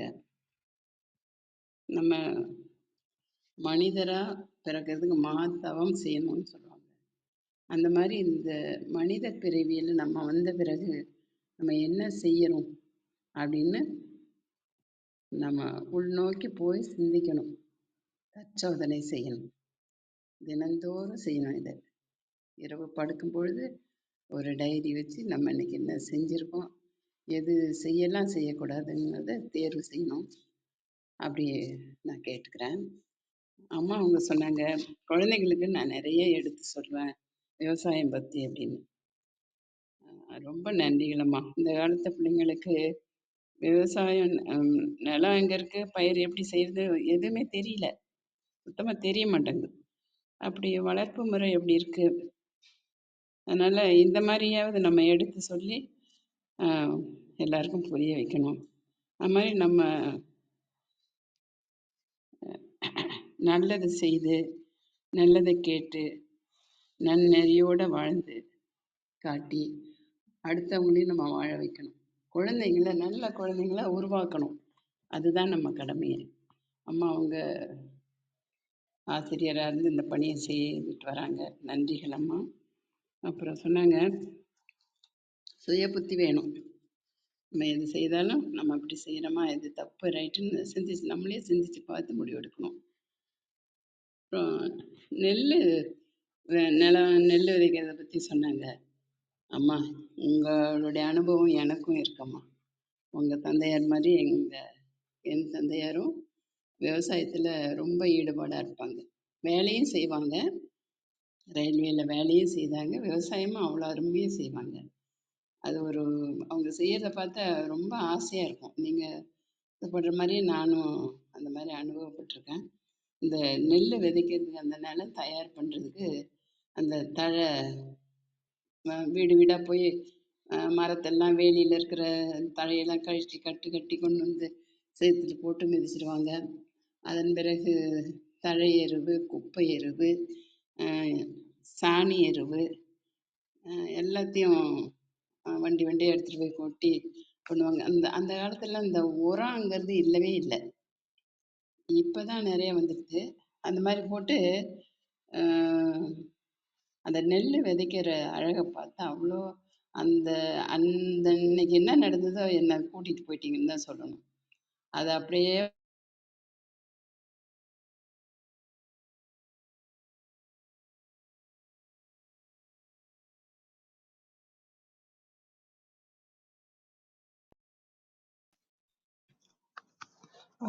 விஜயகுமாரி அம்மா, நீங்க பேசு தளத்துல இருந்து கவனிப்பாளர் தளத்துக்கு போயிட்டீங்க. அம்மா தொடருங்க. எப்போ எப்போ முடிச்சோமா? ஒரு 10 நொடிகள் தான், நீங்க அப்படியே தொடரலாம்மா. சரி. அப்போ என்ன செய்வாங்கன்னா, அந்த குப்பை எருவு எல்லாம் போட்டு அந்த நிலத்தை அவ்வளோ பண்படுத்தி வச்சுருப்பாங்க. காலையில் அன்னைக்கு விதைக்கிற அன்னைக்கு காலையில் எழுந்து எண்ணெயும் குடிக்க வச்சுக்க கூட்டிக்குவாங்க. ஒரு பச்சரிசி, கைக்குத்தல் அரிசி பச்சரிசி எடுப்பாங்க. அது அதை போட்டு ஒரு குண்டானில் போட்டு தண்ணி ஊற்றி வெல்லம் போட்டு தேங்காய் பல்லாக கீறி போட்டு அதை நல்லா கிண்டி அப்படியே அழுத்தி வச்சுருவாங்க. அதுக்கப்புறம் காமாட்சி விளக்கு படைக்கிறதுக்கு எல்லாம் எடுத்துக்குவாங்க. பிள்ளையார் பிடிக்கிறதுக்கு வந்து சாணி எடுத்துக்குவாங்க. அங்கே போயிட்டு வடகிழக்கு மூலையில் தான் இது பண்ணி வச்சுருப்பாங்க அந்த படைக்கிறதுக்கு. அங்கே வந்து ஒரு செங்கல் வச்சு அதில் சாணி பிள்ளையார் பிடிச்சி வச்சு அதில் வந்து அருகம்பில் போட்டு அப்புறம் பூ போட்டு 2 இலைய போட்டு 2 வெத்தலை பாக்கு 2 பழம் ஊதுபத்தி வச்சுருவாங்க. அப்புறம் விதைக்கிற நெல்லை வந்து அந்த இலையில அள்ளி வைப்பாங்க. அள்ளி வச்சு சூடம் ஏற்றி தேங்காய் உடைச்சி படைச்சி அதுக்குள்ளே சூரியன் வந்துடுவார், தகன்னு வந்துடுவார். இவங்க எல்லாம் அந்த சூரியன் வர்றதுக்கும் அவங்க படைக்க ரெடி பண்ணி செய்யறதுக்கும் தயாராக இருக்கும். ஒரு படைச்சிட்டு அம்மா இங்கே வான்னு கூப்பிட்டு என்னை கூப்பிட்டு என் கையால் தான் ஒரு 3 தடவை நெல்லை அள்ளி அந்த நாற்றங்காலில் விதைக்க சொல்லுவாங்க. அது எனக்கு ரொம்ப பெருமையாக இருக்கும். சின்ன வயசு தான். நான் 3 தடவை எடுத்து விதைப்பேன். அது ஏன்னா என் கையால் விதைச்சா அந்த அமோகமாக இருக்குமா அந்த விளைச்சல். அதுக்காக அப்படி சொல்லி விதைக்க அப்புறம் தான் சொல்லுவாங்க அதை. அப்படி படிச்சுட்டு நெல்லெல்லாம் விதைச்சிட்டு வீட்டுக்கு வரும்பொழுது அந்த அரிசி கிண்டி அதுக்கு தான் படையல் வந்து அந்த அரிசி தான். அந்த அரிசி அவ்வளோ அருமையாக இருக்கும். வழியில் போகிறோம் வீடு வரைக்கும் வர்றவங்களுக்கெல்லாம் அள்ளி கொடுத்துட்டு வருவோம். வீட்டுக்கு வந்து அந்த நெல் முளைச்ச நெல்லில் கொஞ்சம் எடுத்து வைப்பாங்க. அதை வந்து அவல் இடிப்பாங்க அதில். அந்த அவல் அவ்வளோ அற்புதமாக இருக்குமா. அதெல்லாம் இன்னைக்கு நான் சுவைச்சு பார்த்துட்டேன். அவ்வளோ ஒரு அருமையாக சொன்னீங்க. அந்த ஞாபகம் எனக்கு வந்துட்டு. அந்த நெல் எப்படி இருக்குன்னா கோயம்புத்தூர் நெல்லுன்னு அந்த காலத்தில் அந்த அந்த நெல்லை வந்து விதைச்சி எங்கள் வீட்டுக்கு மட்டும் எடுத்து வச்சுக்குவோம். மீதி வேறு வேறு நெல்லும் விதைப்பாங்க. இது வந்து அவ்வளோ பண்பட்டு எடுத்து வைப்பாங்க. அந்த அரிசி சாப்பிடும் பொழுது சோறு அவ்வளோ ஒரு அருமையாக இருக்குமா. அதில் பானையில் தான் சாப்பாடு வடிப்பாங்க, அடுப்பு விறகு தான். அந்த காலையில் அந்த பழையது சாப்பிடும் பொழுது அவ்வளோ ஆனந்தமாக இருக்குமா. அதெல்லாம் இப்போ முடியுமா அப்படின்னு தெரியல. இப்போவும் நான் பழையது வச்சு சாப்பிட்றேன். இருந்தாலும் அந்த டேஸ்ட்டு சுவை அந்த நாக்கில் வரவே மாட்டேங்குது. அதை நீங்கள் காலையிலேயே எனக்கு கொடுத்துட்டீங்கம்மா.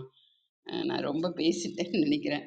என் அனுபவத்தை சொன்னேன். எங்கள் அப்பாவும் அப்படி தான். விவசாயம்னா அவ்வளோ அருமையாக அழகாக செய்வாங்க. காலையில் நான் விதைச்சிட்டு வந்த பிறகு 4 மணிக்கு எழுந்து நீராகாரம் கேட்பாங்க. நீராகாரம் கேட்டால் நீராகாரம்னா அந்த பழையதில் இருக்க தண்ணியில் உப்பு போட்டு குடிச்சிட்டு போனாங்க. 4 மணிக்கு போனால் 10 மணிக்கு தான் வருவாங்க.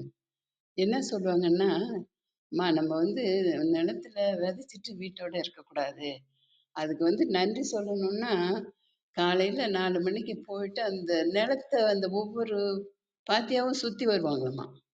சுற்றி வரும்பொழுது அந்த நெல்லுக்கு வந்து சந்தோஷப்பட்டு நிறைய விளைச்சிட்டு கொடுக்கும் அப்படின்லாம் சொல்லி கொடுப்பாங்க.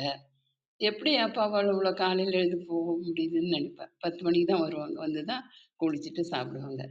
அந்த மாதிரி விவசாயத்தை ஒரு தெய்வமா கருதி அந்த காலத்துல செய்தாங்க. நல்லா இருந்தோம். இப்பதான் எருக்கு பதிலா என்னென்னமோ உரம்லாம் வந்து நமக்கும் உடம்புக்கு தீங்கு விளைவிக்கிற மாதிரி வந்தாச்சு. முடிஞ்ச அளவு நம்ம விவசாயம் செய்கிறவங்க இதெல்லாம் எடுத்து நடத்துனாங்கன்னா நல்லா இருக்கும். அதாங்கம்மா. நீங்கள் வந்து இந்த மாதிரி விவசாயத்தை பற்றி நிறைய பேசணுங்கம்மா. அந்த விழிப்பு நிலையை கொண்டுகிட்டு வரணும். நீங்கள் நல்ல உடல்நலம், நீள ஆயுள், நிறை செல்வம், உயர் புகழ், மெய்ஞானம் பெற்று சிறந்தோங்கி வாழ வேண்டும். வாழ்க வளமுடன், வாழ்க வளமுடன், வாழ்க வளமுடன். நன்றிகளம்மா. உங்கள் அன்பான வாழ்த்துக்கும் கருத்துக்களுக்கும் மிக்க நன்றிங்கம்மா. ரேவதி வணக்கம், நீங்க பேசலாம். வணக்கம் வள்ளி, வணக்கம் அனைவருக்கும். இன்னைக்கு விந்திய கௌரி அம்மா நிறைய விஷயங்கள் பேசினாங்க. அதில் விவசாயம் அப்படிங்கிறது வந்து வெளியே இருந்து பார்க்குறவங்களுக்கும் ஒரு விவசாயி வந்து எப்படி ஒவ்வொரு விஷயத்தையும் வந்து ஒரு சரியான முறையிலையும் சரி, அது ஒரு பக்தி, ஏன் ஒரு தவம்னு கூட சொல்லலாம், அந்த அளவுக்கு எப்படி வந்து ஒவ்வொரு விஷயத்தையும் செய்வாங்க அப்படிங்கிறது ரொம்ப அழகாக சொன்னாங்க. அதாவது ஒரு விவசாயம் பண்றது அப்படிங்கிறது விவசாயங்கிறது ஒரு வருமானத்துக்காக இல்லை அப்படிங்கறது ரொம்ப அழகா சொன்னாங்க. ஏன்னா அது யார் யாருக்கு தேவையோ அந்த நெல்மணி எல்லாம் வந்து அவங்களுக்கு கொடுக்கறதாகட்டும், எந்தெந்த டயத்துல வந்து எத்தனை வேலை இருந்ததுனாலும் எத்தனை விசேஷம் இருந்ததுனாலும் அங்க வந்து பத்திரிக்கை கொடுக்கலையே சொல்லிடுவாங்க, இல்ல எங்களுக்கு வந்து இன்னும் இந்த இது பயிர் இருக்கு அதனால வர முடியாது, இல்லைன்னா அது தகுந்த மாதிரி எல்லாமே முதன்மையா. இப்போ ஒரு பச்சை குழந்தைய வீட்டுல வச்சிருந்தா நம்ம எப்படி பச்சை குழந்தைய வச்சுட்டு அதை ஒட்டியே நம்மளோட எல்லா பிளான் இருக்குமோ, அதே போலதான் ஒவ்வொரு விவசாயியும் வந்து அந்த பயிர் செய்யல முழு முதற் கவனமும் சரி, ஒரு பக்தியும், நம்ம விஜயம்மா சொல்ற மாதிரி ஒரு நன்றி உணர்வோட அனைத்து கவனமுமே அந்த பயிர்ல தான் இருக்கும். அது வந்து அது நம்மளுக்கு வருமானம் தரது அப்படிங்கிறதுக்கு மேல வந்து அது ஒரு கடவுளாக தான் அந்த நிலத்தையும் சரி அந்த பயிரையும் சரி மதிப்பாங்க. சொல்லப்போனா நம்மளுக்கு எல்லாருக்குமே தெரியும், நம்ம தமிழ்நாட்டை பொறுத்தளவு நம்ம ஷூவோ செருப்போ எதையும் போட்டு நம்ம வயல்வெளியோ அந்த மாதிரி பயிர் பூமியை வந்து நம்ம மிதிக்க விட மாட்டாங்க. அது மாதிரி நிறைய விஷயங்கள் வந்து அம்மா சொன்னாங்க. ஏன்னா இது நிறைய பேருக்கு வந்து அம்மா சொன்ன சில வார்த்தைகள்லாம் எனக்கு தெரியல, அது காய போடுற இடத்துக்கு உண்டான வார்த்தைகள், அந்த மாதிரி நிறைய வார்த்தைகள் வந்து இன்னைக்கு தெரிஞ்சுக்கிட்டேன். அதே மாதிரி நிறைய விஷயங்கள் வந்து தெரிஞ்சுக்கிட்டேன். மிக்க மிக்க நன்றிங்கம்மா. இன்னும் நிறைய விஷயங்களை இதை பத்தி நம்ம தெரிஞ்சுக்கணும். ஏன்னா நம்ம இப்ப எங்களுடைய தலைமுறைக்கே வந்து ஒரு உங்களுக்கு தெரியல, ஒரு பாதி கூட எங்களுக்கு தெரியல விவசாயங்கிறது எந்த அளவுக்கு சரின்னு. இன்னும் வருங்கால சந்ததியினருக்கு வந்து அதுலயும் இன்னும் நிறைய விஷயங்கள் தெரியாம இருக்கும். நிச்சயமா இதை வந்து நம்ம தெரியப்படுத்தல, அது வந்து எந்த அளவுக்கு வந்து விவசாயம்ங்கிறதும் நம்மளுக்கு உணவுங்கிறது அவ்வளவு எளிதாக வரல அப்படிங்கிற ஒரு விஷயமும், எதையும் இப்ப வந்து வேஸ்ட் பண்றது அப்படிங்கிறது ரொம்ப சாதாரணமா இருக்கு. அதுவும் முக்கியமா உணவை, அது பற்றியும் ஒரு விழிப்புணர்வு வரும். மிக்க நன்றி அனைவருக்கும். மிக்க நன்றி. உங்கள் அன்பான வாழ்த்துக்கும் கருத்துக்கும் மிக்க நன்றிங்க ரேவதி. அருள் சேவியர் சார் வணக்கம், நீங்க பேசலாம். வணக்கம். வணக்கம் அனைவருக்கும் இனிய காலை வணக்கம். இன்று அம்மா நன்முயற்சிங்கிற தலைப்புல சிறப்பான உரை, திருக்குறள் ஆரம்பிச்சு நாலடியார், ஔவையார், கணியன் பூங்குன்றனார், யாதும் ஊரே யாவரும் கேளீர், அப்துல் கலாம் ஐயா, அன்னை தெரசா, தூய்மை பணியாளர்கள், இராணுவ வீரர்கள், மருத்துவர்கள், இந்த மாதிரி அடுக்கிக்கிட்டே போனாங்க. எல்லாரும் அந்த நன்முயற்சி எடுத்ததுனாலதான் அம்பேத்கர், விவசாயிகள் எல்லாத்தையும் கொண்டு வந்து அவங்க செய்த நன்முயற்சியில தான் அவங்க வாழ்ந்துகிட்டு இருக்காங்க, இன்னமும் வாழ்ந்துகிட்டு இருக்காங்க. ஸோ அவங்க அந்த குறிப்பா அந்த விவசாயத்தை பத்தி நல்லா அருமையா அந்த நெல் அடிக்கிறது வந்து அவ்வளோ தத்ரூபமா சொன்னாங்க. அது அந்த நெற்கள் அந்த நான் 2 நாளைக்கு முன்னாடி யோசிச்சுட்டு இருக்கேன், அந்த கற்க அரிசி வந்து என்ன பேரு அப்படின்ட்டு அதை யோசிச்சுக்கிட்டே இருப்பேன். அம்மா இன்னைக்கு உரையில அதை கற்காரிசி அப்படிங்கிற போது ஞாபகம் வந்துருச்சு. ஸோ அந்த கற்காரிசி வந்து நான் நிறைய சாப்பிட்டுருக்கேன். எங்க அம்மாச்சி, அவங்க அம்மா சொன்னாங்க இல்லையா, இந்த நெல் மணிகள் சிதறி கிடக்கும், அதை கூட்ட போவோம். எங்க அம்மாச்சி கூட்ட போயிட்டு அதை கூட்டி அதுல அம்மா சொன்ன மாதிரி இருக்க கல்லு மண்ணெல்லாம் புடைச்சி எடுத்து அந்த நெற்களை அவிச்சு, அதுதான் எங்களுக்கு நெல்லிச்சோறு. நெல் நெல் விளைவிக்கிறது வந்து நிறைய ப்ராசஸ் இருக்கு. ஆனா இதே இது மற்ற தானியங்கள் வந்து ப்ராசஸ் கிடையாது. சோளம், கம்பு, அதுக்கெல்லாம் வந்து சும்மா மழை பெஞ்சா சும்மா இப்படி தூவி விட்டா அதான் வந்துடும். ஆனா நெல்லுக்கு அப்படி கிடையாது. அதுக்கு நிறைய அம்மா சொன்ன மாதிரி உழுது அந்த நிலத்தை பதப்படுத்தி ஃபர்ஸ்ட் நாத்து நட்டு திரும்ப அதை அப்படி இப்படியே ஒவ்வொன்றா நிறைய இருக்கு. சோளங்கம்புக்கு அவ்வளவு இது பண்ண உழுதுட்டு சும்மா தூவி விட்டா போதும், அதுவா வளர்ந்துரும். அதனாலதான் வந்து அது ஏழைகள் உணவு மாரியும் நெல்லிச்சோறு பணக்கார உணவு மாரி அந்த காலத்துல சொல்லுவாங்க. இப்ப யாராவது போய் கிராமத்துல என்ன சோறு, நெல்லிச்சோறு அப்படின்னா ஒரு கௌரவமா ஒரு பணக்கார தோற்றமா தெரியும். சோளச்சோறு, கம்மஞ்சோறு எல்லாம் வந்து சாதாரண சாப்பாடு மாரி தான், அது ஏழைகள் சாப்பாடு மாரி தான் அப்ப இருந்தது. பட் அதுதான் அதிகமான ஊட்டச்சத்து நிறைந்த உணவுங்கிறது இப்பதான் தெரியுது. ஸோ நாங்க வாரத்துக்கு ஒரு நாள் தான் நெல்லிச்சோறு எங்க வீட்டுல. அதே மாதிரி அந்த கருக்கரிசி, அப்புறம் இரும்பு சோளம்னு ஒண்ணு சொல்லுவாங்க. இரும்பு சோளம் அப்படின்ட்டு. அது அப்படியே ஒரு மேல அவ்வளவு ஃபைபர், அவ்வளவு சத்தான ஒரு உணவு. அதெல்லாம் இப்ப கிடைக்கல. கிடைக்குதா என்னன்னு தெரியல. இரும்பு சோளம், அந்த மாதிரி நிறைய சோள வகைகள், கம்பு, கேழ்வரகு, கேப்பை, இந்த மாதிரி நிறைய தானியங்கள் வந்து விளைஞ்ச நம்ம தமிழ் மண்ணில் நெல்லுக்கு வந்து அவ்வளவு ஒரு முக்கியத்துவம் கொடுப்பாங்க. ஸோ அதனால அவங்க அம்மா வந்து அந்த நெல் அடிக்கிறத பத்தி அவ்வளவு அதை புடைச்சு, அது கற்க அரிசி தனியா, பதறு தனியா, பதறு படிச்சு பதறா போயிடாதாங்க. ஏன்னா அது ஒண்ணுக்கு உதவாத அது ஒரு இது நெல். அதுல ஒண்ணுமே அரிசி உள்ள இருக்காது.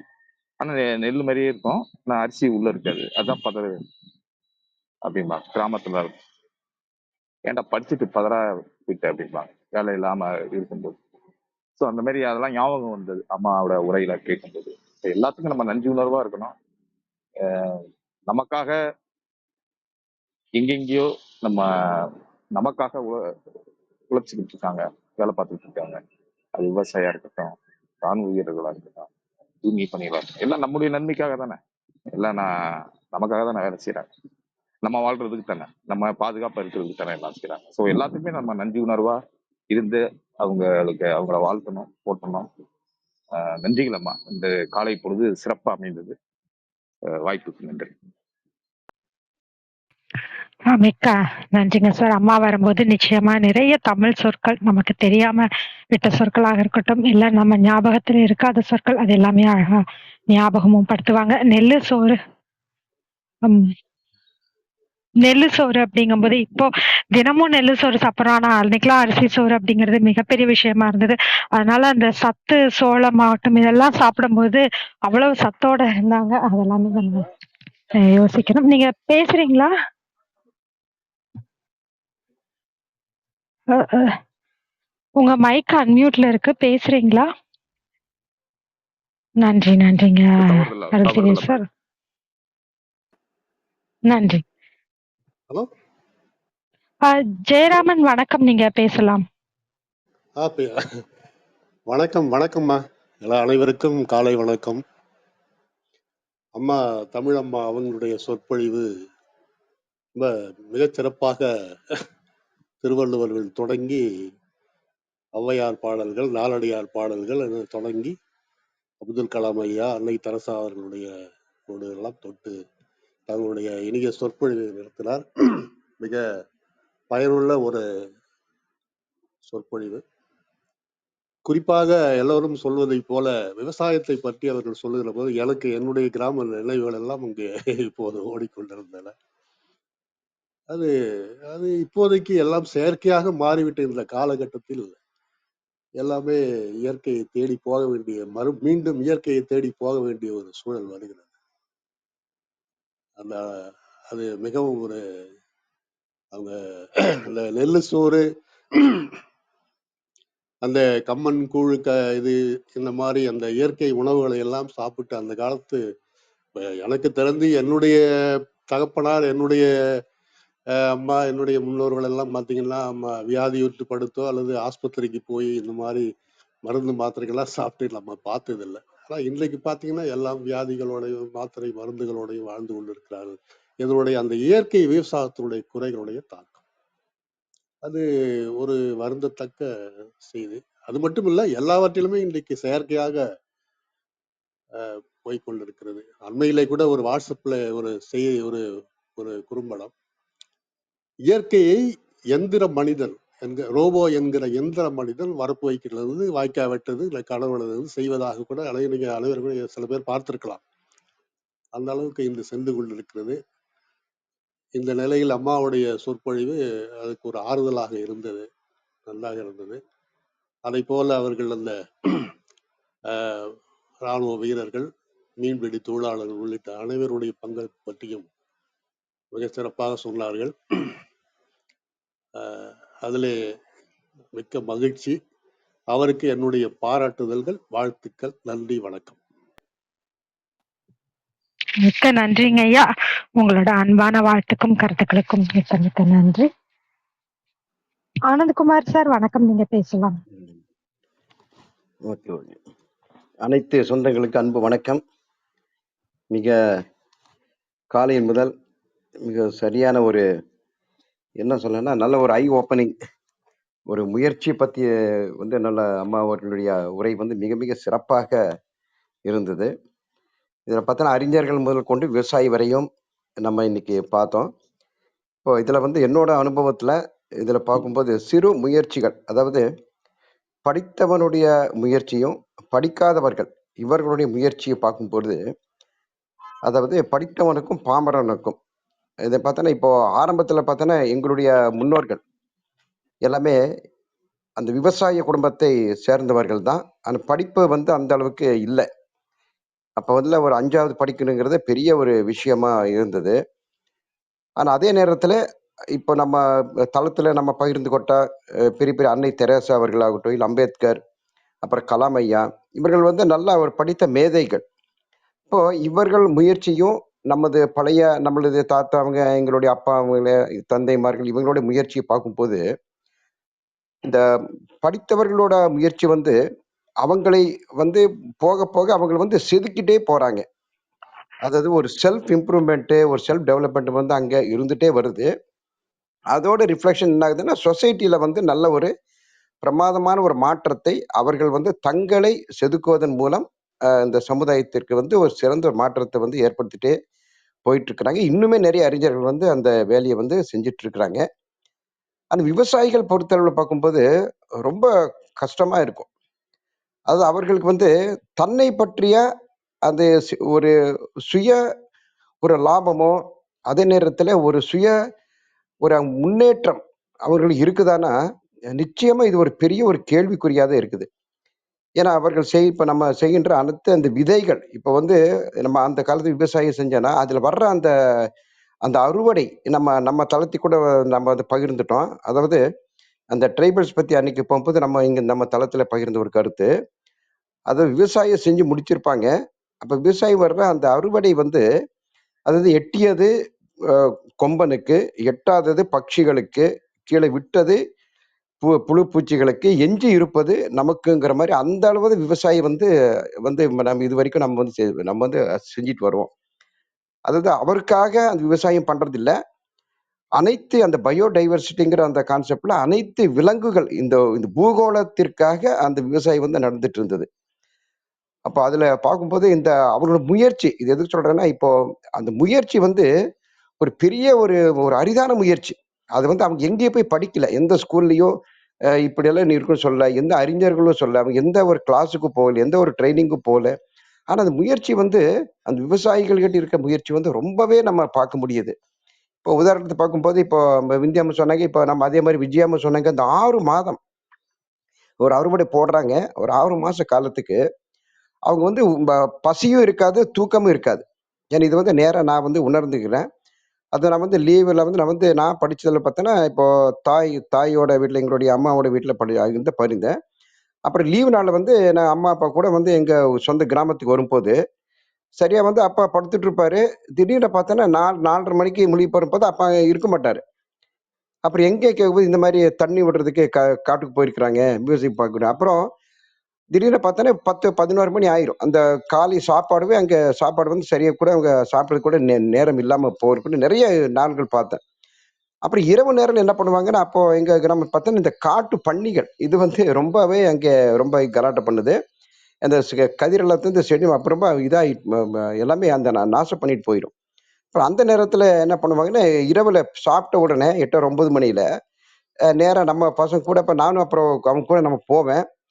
சின்ன ஒரு கூடார மாதிரி ஒரு 4 குச்சிய நட்டு கூடார மாரி இந்த பிளாஸ்டிக் பேப்பர்ல வந்து இந்த மழை வராத மாரி வச்சிருவாங்க. உள்ள உட்காந்தா நான் வீட்ல என்ன கொண்டு போனேன்னா, ஒரு பிளேட்டு, அப்புறம் ஒரு கரண்டி. நம்ம சமையல் கரண்டி கொண்டு போயிட்டு, அந்த பிளேட்ல வந்து அதுக்கு வேண்டி ஒரு ஸ்பெஷலா ஒரு பிளேட் இருக்குங்க. ஒரு தட்டு இருக்கும். சாப்பிடுற தட்டு. அதுல வந்து ஒரு ஓட்ட போட்டு, மேல வந்து கட்டி வச்சுருவாங்க. அப்புறம் திடீர்னு அப்படியே தூக்கம் வந்து தூக்குவாங்க. திடீர்னு பார்த்தோன்னா, இது அடிக்கிறது. அந்த கரண்டில வந்து பிளேட் அடிக்கும்போது, தட்டு அடிக்கும்போது, அந்த நேரத்துல இந்த காட்டு விலங்குகள் எல்லாம் வந்தோன்னா, அந்த அந்த பயிர்களுக்கு சேதம் பண்ணாம, ஒரு 1 மணி நேரத்துக்கு ஒருவர் நம்ம வந்து ஷிஃப்ட் பண்ணி நம்ம அப்படியே அது வந்து எனக்கு வந்து ரொம்ப வேடிக்கை. ஏன்னா, நான் அப்ப ஸ்கூல் படிச்சு 6வது, 7வது படிச்சுட்டு இருக்கும்போது, லீவ்ல வரும்போது அடுத்த நாள் வந்து எனக்கு விடுமுறையா இருக்கும். இந்த சனி, ஞாயிறு விடுமுறையா இருக்கும். அப்ப வெள்ளிக்கிழமை நைட்டு போவோம். சனிக்கிழமை நைட்டு போவோம். இப்ப சண்டே அன்னைக்கு வந்து நம்ம ஊருக்கு போயிருவோம்.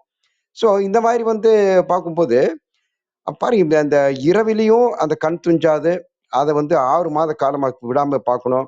அப்புறம் பகல்ல பார்த்தோன்னா 6 மணி ஆன உடனே அது தண்ணி விடுறதுக்கு மத்த எல்லா அனைத்து வேலைகளுக்கும் இது ஆரம்பிச்சிரும். இப்போ அவரோட முயற்சி வந்து இப்போ நினைச்சாலும் அந்த மாரி நம்ம ஒரு நாள் கூட இருக்க முடியுமா? அப்படின்னா ரொம்ப கஷ்டமா இருக்குது.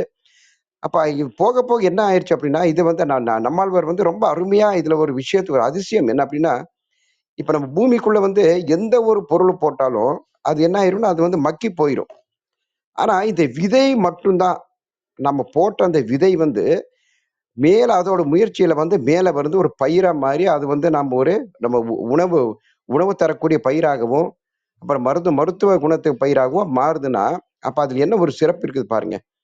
எந்த அளவுக்கு ஈரம் இருக்குதோ, அந்த அளவுக்கு அது முயற்சியில மேல வந்துட்டு இருக்குது. விவசாயத்தில் இருக்கின்ற அந்த விதைகள் மட்டும் தான். விதைகள் மட்டும் தான் விருட்சமா வருது ஒழிய, மீதி எந்த பொருள் போட்டாலும் அது வந்து மக்கி போயிரும்.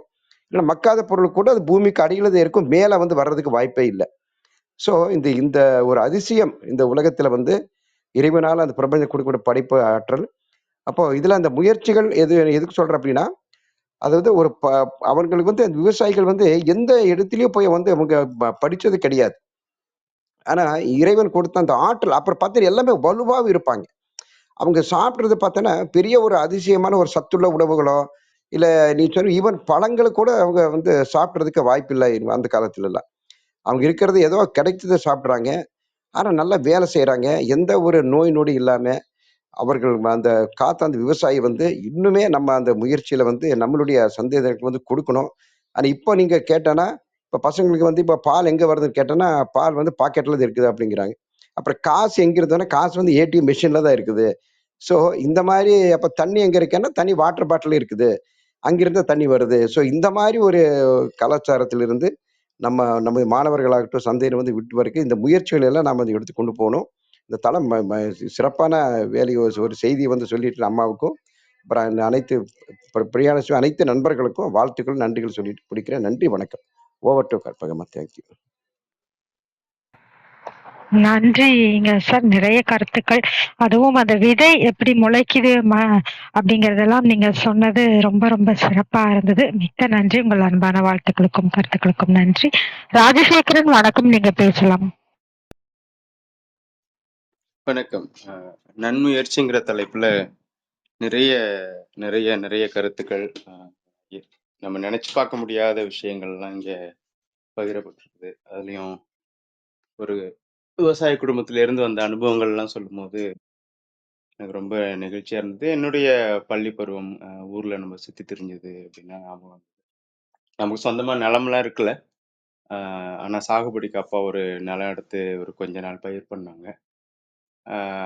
அதுக்கெல்லாம் போய் நின்னதெல்லாம் ஞாபகம் இருந்தது. ஆம், அங்க போய் நின்னது, அவங்க வேலை செய்யறது, அப்போ இந்த டீ பன்லாம் வாங்கிட்டு போய் குடுப்போம். நமக்கு ஒரு குதூகலம் என்னன்னா, நமக்கு எக்ஸ்ட்ராவா டீ, வடை எல்லாம் கிடைக்கும். வாங்கும்போது சாப்பிட்டுட்டு தான் வருவோம் அப்பா கூட. அப்புறம் எல்லாருக்கும் குடுத்தோன்னே கொஞ்சம் நமக்கும் ஒண்ணு தருவாங்க. பார்த்துட்டு இருப்பான் பிள்ளைன்ட்டு. அத வேக வேகமா சாப்பிட்டுட்டு திருப்பி சுத்தி வருவோம். அங்க இருக்கிற பாட்டிமா அவங்கலாம் வந்து நமக்கு ஒரு வாய் தருவாங்க. அது ஏதோ நமக்கு வந்து ஒரு 20-30 பாட்டிமார்கள் இருக்கிற மாதிரி ஒரு ஆனந்தமா இருந்துச்சு. இன்னும் எனக்கு அது பசுமையா ஞாபகம் இருக்குது. நன்மையை தருகின்ற எந்த செயலை முடிப்பதற்காகவும் எடுக்கப்படக்கூடிய எல்லா முயற்சிகளும் நன்முயற்சி தான். நான் வெறும் முயற்சின்னு சொல்லாம நன்முயற்சின்னு சொன்னது வந்து ரொம்ப நேர்த்தியான ஒரு விஷயம். ஏன்னா அழிவு பாதையில இல்ல சில கிரியேஷன்ஸை காலி பண்றதுக்காக ஆல்ரெடி நம்ம உருவாக்கி வச்சிருக்கிறத வீண் பண்றதுக்காக, அது தனிப்பட்ட விரோதத்துக்காக இருக்கலாம், அல்லது நாட்டிற்கு ஒரு நாடும் இன்னொரு நாட்டுக்கும் உள்ளதா இருக்கலாம். அதற்கான முயற்சிகள் தான் இன்னைக்கு ரொம்ப தீவிரமா இருக்குது. நேர்மறையை விட எதிர்மறை ரொம்ப வேகமா பரவுது நம்மளுடைய சமூக வலைதளங்கள்ல கூட. அதை தவிர்த்து நல்ல முயற்சி அப்படிங்கிறது இப்ப நம்ம பண்ணிட்டு இருக்கிறது என்ன? இது ஒரு அற்புதமான நல்ல முயற்சி தான். சாதனை படைப்போம் அப்படிங்கிற எண்ணத்தை விதைக்கிறதே பெருசு. நம்ம சாதனை படைக்கிறோமாங்கிறது அப்புறம். ஏன்னா சாதனைக்கான வரையறை மாறிக்கிட்டே இருக்கு. 10 கிலோமீட்டர் வேகத்துல ஓடக்கூடிய மனிதர்கள் நடுவுல 10.1 கிலோமீட்டர் வேகத்துல ஓடுறதுக்கு திறன் இருந்ததுன்னா நீங்க தான் வெற்றியாளர். அதே 60 கிலோமீட்டர் வேகத்துல ஓடக்கூடிய திறன் உள்ள கூட்டத்துல நீங்க ரொம்ப கடைசியா வருவீங்க இல்லையா? சோ அதனால இந்த சாதனை அல்லது அந்த சாதனை இல்லைன்னா வெற்றி அப்படிங்கிறதுக்கான வரையறை மாறிக்கிட்டே இருக்கு. அதனாலயே நான் வந்து வெற்றியை அப்படிங்கிற ஒரு விஷயத்த நான் பெருசா நம்புறது இல்லை. அந்த தெளிவு இருக்குது.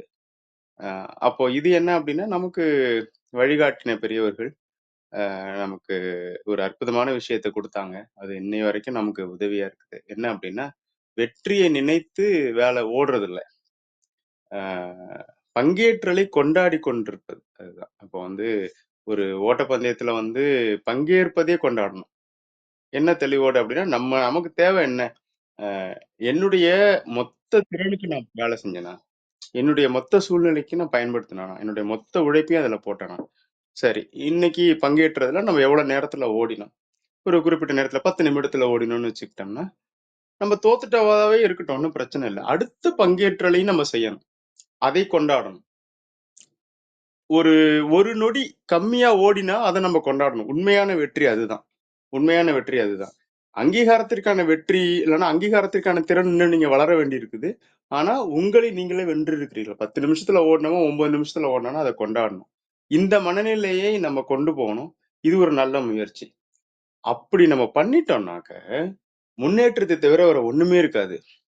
இந்த தேர்வு முடிவுகள் வரும்போது தற்கொலை செய்த செய்தி ஒண்ணு கூட இருக்காது.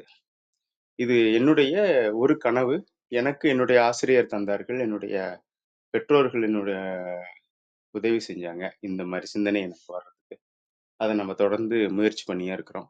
அதை இந்த நன்முயற்சிங்கிற தலைப்புல இன்னைக்கு பகிர்றதுக்கான ஒரு வாய்ப்பு கிடைச்சதுக்காக நான் ரொம்ப நன்றியும் மகிழ்ச்சியும் அடைகிறேன். நம்ம பண்ணிட்டு இருக்கிற இந்த கிளப் ஹவுஸ் வேலை இருக்குல்ல, இது திருக்குறள்ல ஒரு தாத்தா நம்ம சொல்லியிருப்பார். நான் திருவள்ளுவர் தாத்தாவா பாக்குறேன்.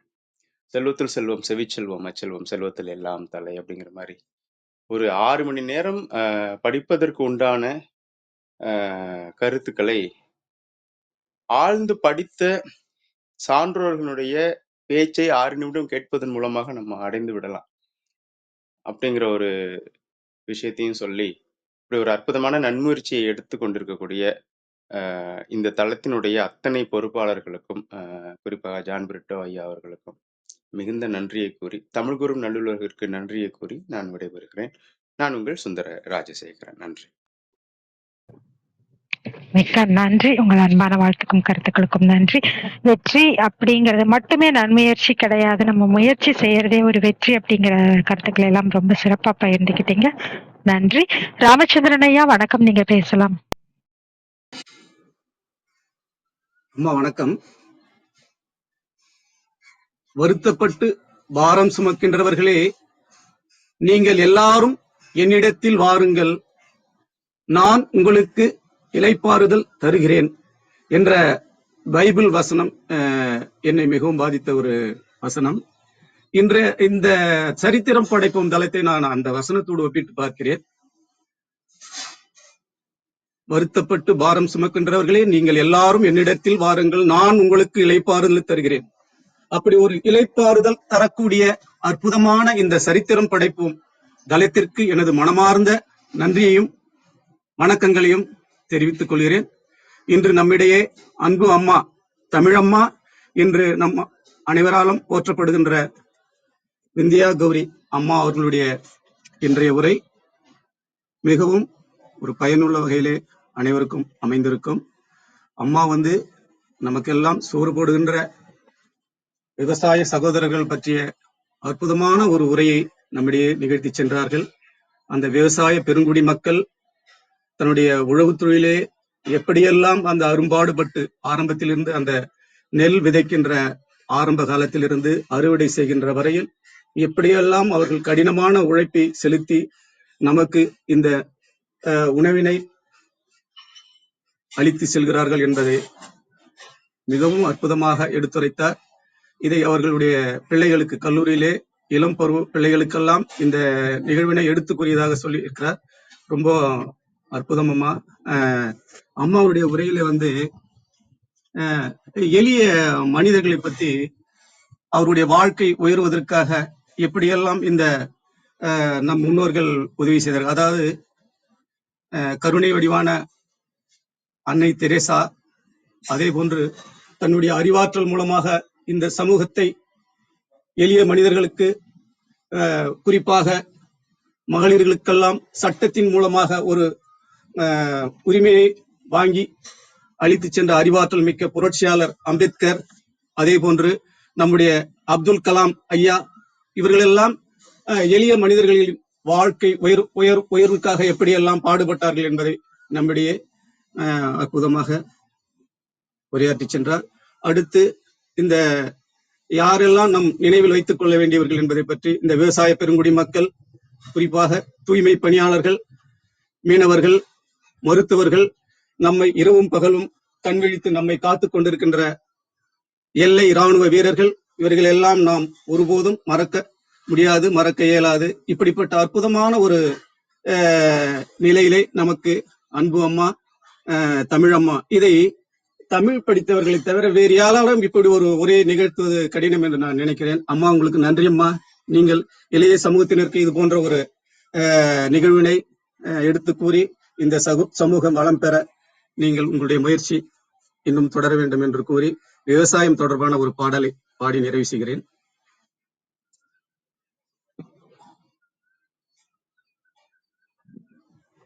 பொண்ணு விளையிற பூமியடா, விவசாயத்தை பொறுப்பா கவனிச்சு செய்தோமடா, உண்மையா உழைக்கிற நமக்கு எல்லா நன்மைகளும் நாடி வந்து சேருமடா.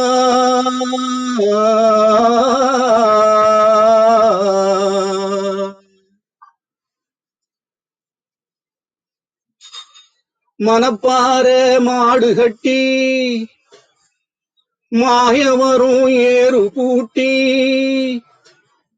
மனப்பாற மாடு கட்டி மாயவரும் ஏறு பூட்டி, வயக்காட்ட உழுது போடு சின்ன கண்ணு, பசுந்தழைய போட்டு பாடுபடு செல்ல கண்ணு. மனப்பாற மாடு கட்டி மாயவரும் ஏறு பூட்டி, வயக்காட்ட உழுது போடு செல்ல கண்ணு, பசுந்தழைய போட்டு பாடுபடு செல்ல கண்ணு. ஆத்தூரு கிச்சிலி சம்பா, ஆத்தூரு கிச்சிலி சம்பா பார்த்து வாங்கி விதைச்சு நாத்த பறிச்சு நட்டு போடு சின்ன கண்ணு, தண்ணியே ஏத்தம் புடிச்சு இறைச்சி போடு செல்ல கண்ணு. நாத்த பறிச்சு நட்டு போடு சின்ன கண்ணு, தண்ணியே ஏத்தம் புடிச்சு இறைச்சி போடு செல்ல கண்ணு. கருத நல்லா விலைய வச்சு மருத ஜில்லா ஆல வச்சு, கருத நல்லா விலைய வச்சு மருத ஜில்லா ஆல வச்சு, அறுத்து போடு களத்து மேட்டுல சின்ன கண்ணு, நல்லா அடிச்சு தூக்கி அளந்து போடு செல்ல கண்ணு. ஏண்டா பல்ற காட்டுற, அட தண்ணியை சேர்ந்து மருத ஜில்லால வச்சு அறுத்தும் போடு காலத்து மேட்டுல சின்ன கண்ணு, நல்லா அடிச்சு துரத்தி அளந்து போடு செல்ல கண்ணு. பொதிய ஏத்தி வண்டியிலே பொள்ளாச்சி சந்தையிலே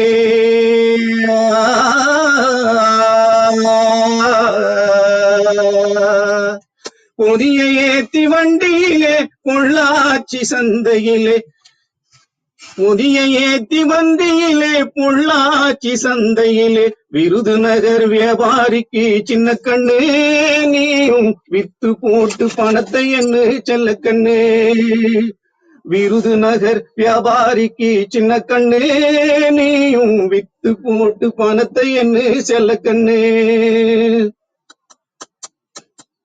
சேத்த பணத்தை சிக்கனமா செலவு பண்ண பக்குவமா அம்மா கையில கொடுத்து போடு சின்ன கண்ணு, அவங்க 600 ஆக்குவாங்க செல்ல கண்ணு. சேத்த பணத்தை சிக்கனமா செலவு பண்ண பக்குவமா, சேத்த பணத்தை சிக்கனமா செலவு பண்ண பக்குவமா அம்மா கையில கொடுத்து போடு செல்ல கண்ணு, அவங்க 600 ஆக்குவாங்க சின்ன கண்ணு. அவங்க 600 ஆக்குவாங்க செல்ல கண்ணு. அவங்க 600 ஆக்குவாங்க செல்ல கண்ணு. நன்றி, வணக்கம். வாழ்க வையகம், வாழ்க வளமுடன். நன்றிங்க ஐயா. வழக்கம் போல வேளாண்மை குறித்த ஒரு சிறப்பான ஒரு பாடலோட உங்கள் அன்பையும் வாழ்த்துக்களையும் பகிர்ந்துக்கிட்டீங்க. மிக்க மிக்க நன்றி.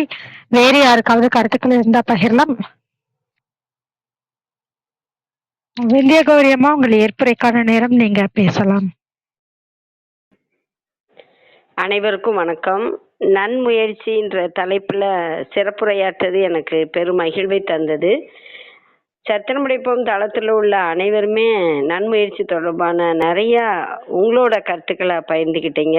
அது அனைத்தையுமே நான் கேட்டது ரொம்ப மகிழ்வாக இருந்தது. நல்ல செய்திகளை நாளும் நாம் வாசிப்போம், நல்வாழ்வு வாழ்வோம், மற்றவர்களையும் வாழ வைப்போம். வாய்ப்பு நல்கிய அனைவருக்கும் நன்றியை உரித்தாக்குகின்றேன். நன்றி, வணக்கம். மிக்க நன்றிங்கம்மா. இன்றைய காலை பொழுதில் நிறைய நம் வாழ்க்கையில் நன்முயற்சி செய்வதற்கான நிறைய கருத்துக்களையும், அழகாக திருக்குறள், நாலடியார், இப்படி பல பாடல்களையும் நீங்க பகிர்ந்துகிட்டதற்கு மிக்க மிக்க நன்றி. பேச்சாளர்களாக கலந்து கொண்டு தங்கள் அன்பையும் வாழ்த்தையும் பகிர்ந்து கொண்ட ஒவ்வொருவருக்கும் நன்றி. தொடர்ந்து பொறுமையாக கவனித்துக் கொண்டிருக்கும் அனைத்து கவனிப்பாளர்களுக்கும் நன்றி. குறுஞ்செய்தி வாயிலாக தங்கள் வாழ்த்துக்களை பகிர்ந்து கொண்ட ஆனந்த்குமார் சார், அனைத்து சொந்தங்களுக்கும் வணக்கம் அப்படிங்கிறத பகிர்ந்திருக்கார். ஜெயஸ்ராஜ் அவர்களும் அருமையான காலையில் அருமையான பதிவு அப்படிங்கிறத பகிர்ந்திருக்கார். வாவ் கிராஃப்ட்ஸ் அவர்களும் காலை வணக்கங்கள் பகிர்ந்திருக்கிறார். சர்வஜித் அவர்கள் விதைத்தவன் உறங்கி விடுவான், விதைகள் உறங்குவது இல்லை அப்படிங்கிற தன்னுடைய கருத்துக்களை பகிர்ந்திருக்காரு. அன்பு சாரும் வாழ்த்துக்களையும் தேவையான பல கருத்துக்களையும் பகிர்ந்திருக்கீங்க அப்படின்னு பகிர்ந்திருக்கார். மிக்க நன்றி அனைவருக்கும். மறு ஒலிபரப்பு வாயிலாக கேட்கவிருக்கும் அனைவருக்கும் நன்றி. மீண்டும் நாளை காலை 6 மணிக்கு நன்முயற்சி என்ற தலைப்பில் இலக்குகள் என்ற தலைப்பில் திரு மிகு விவேக் அவர்களின் சிறப்புரையில் அனைவரும் பங்கு கொள்ள வேண்டும் என்று அன்போடு கேட்டுக்கொண்டு விடைபெற்றுக் கொள்கிறோம். அனைவருக்கும் நன்றி, அனைத்திற்கும் நன்றி, ஆண்டவனுக்கும் நன்றி. 5, 4, 3, 2, 1 நன்று.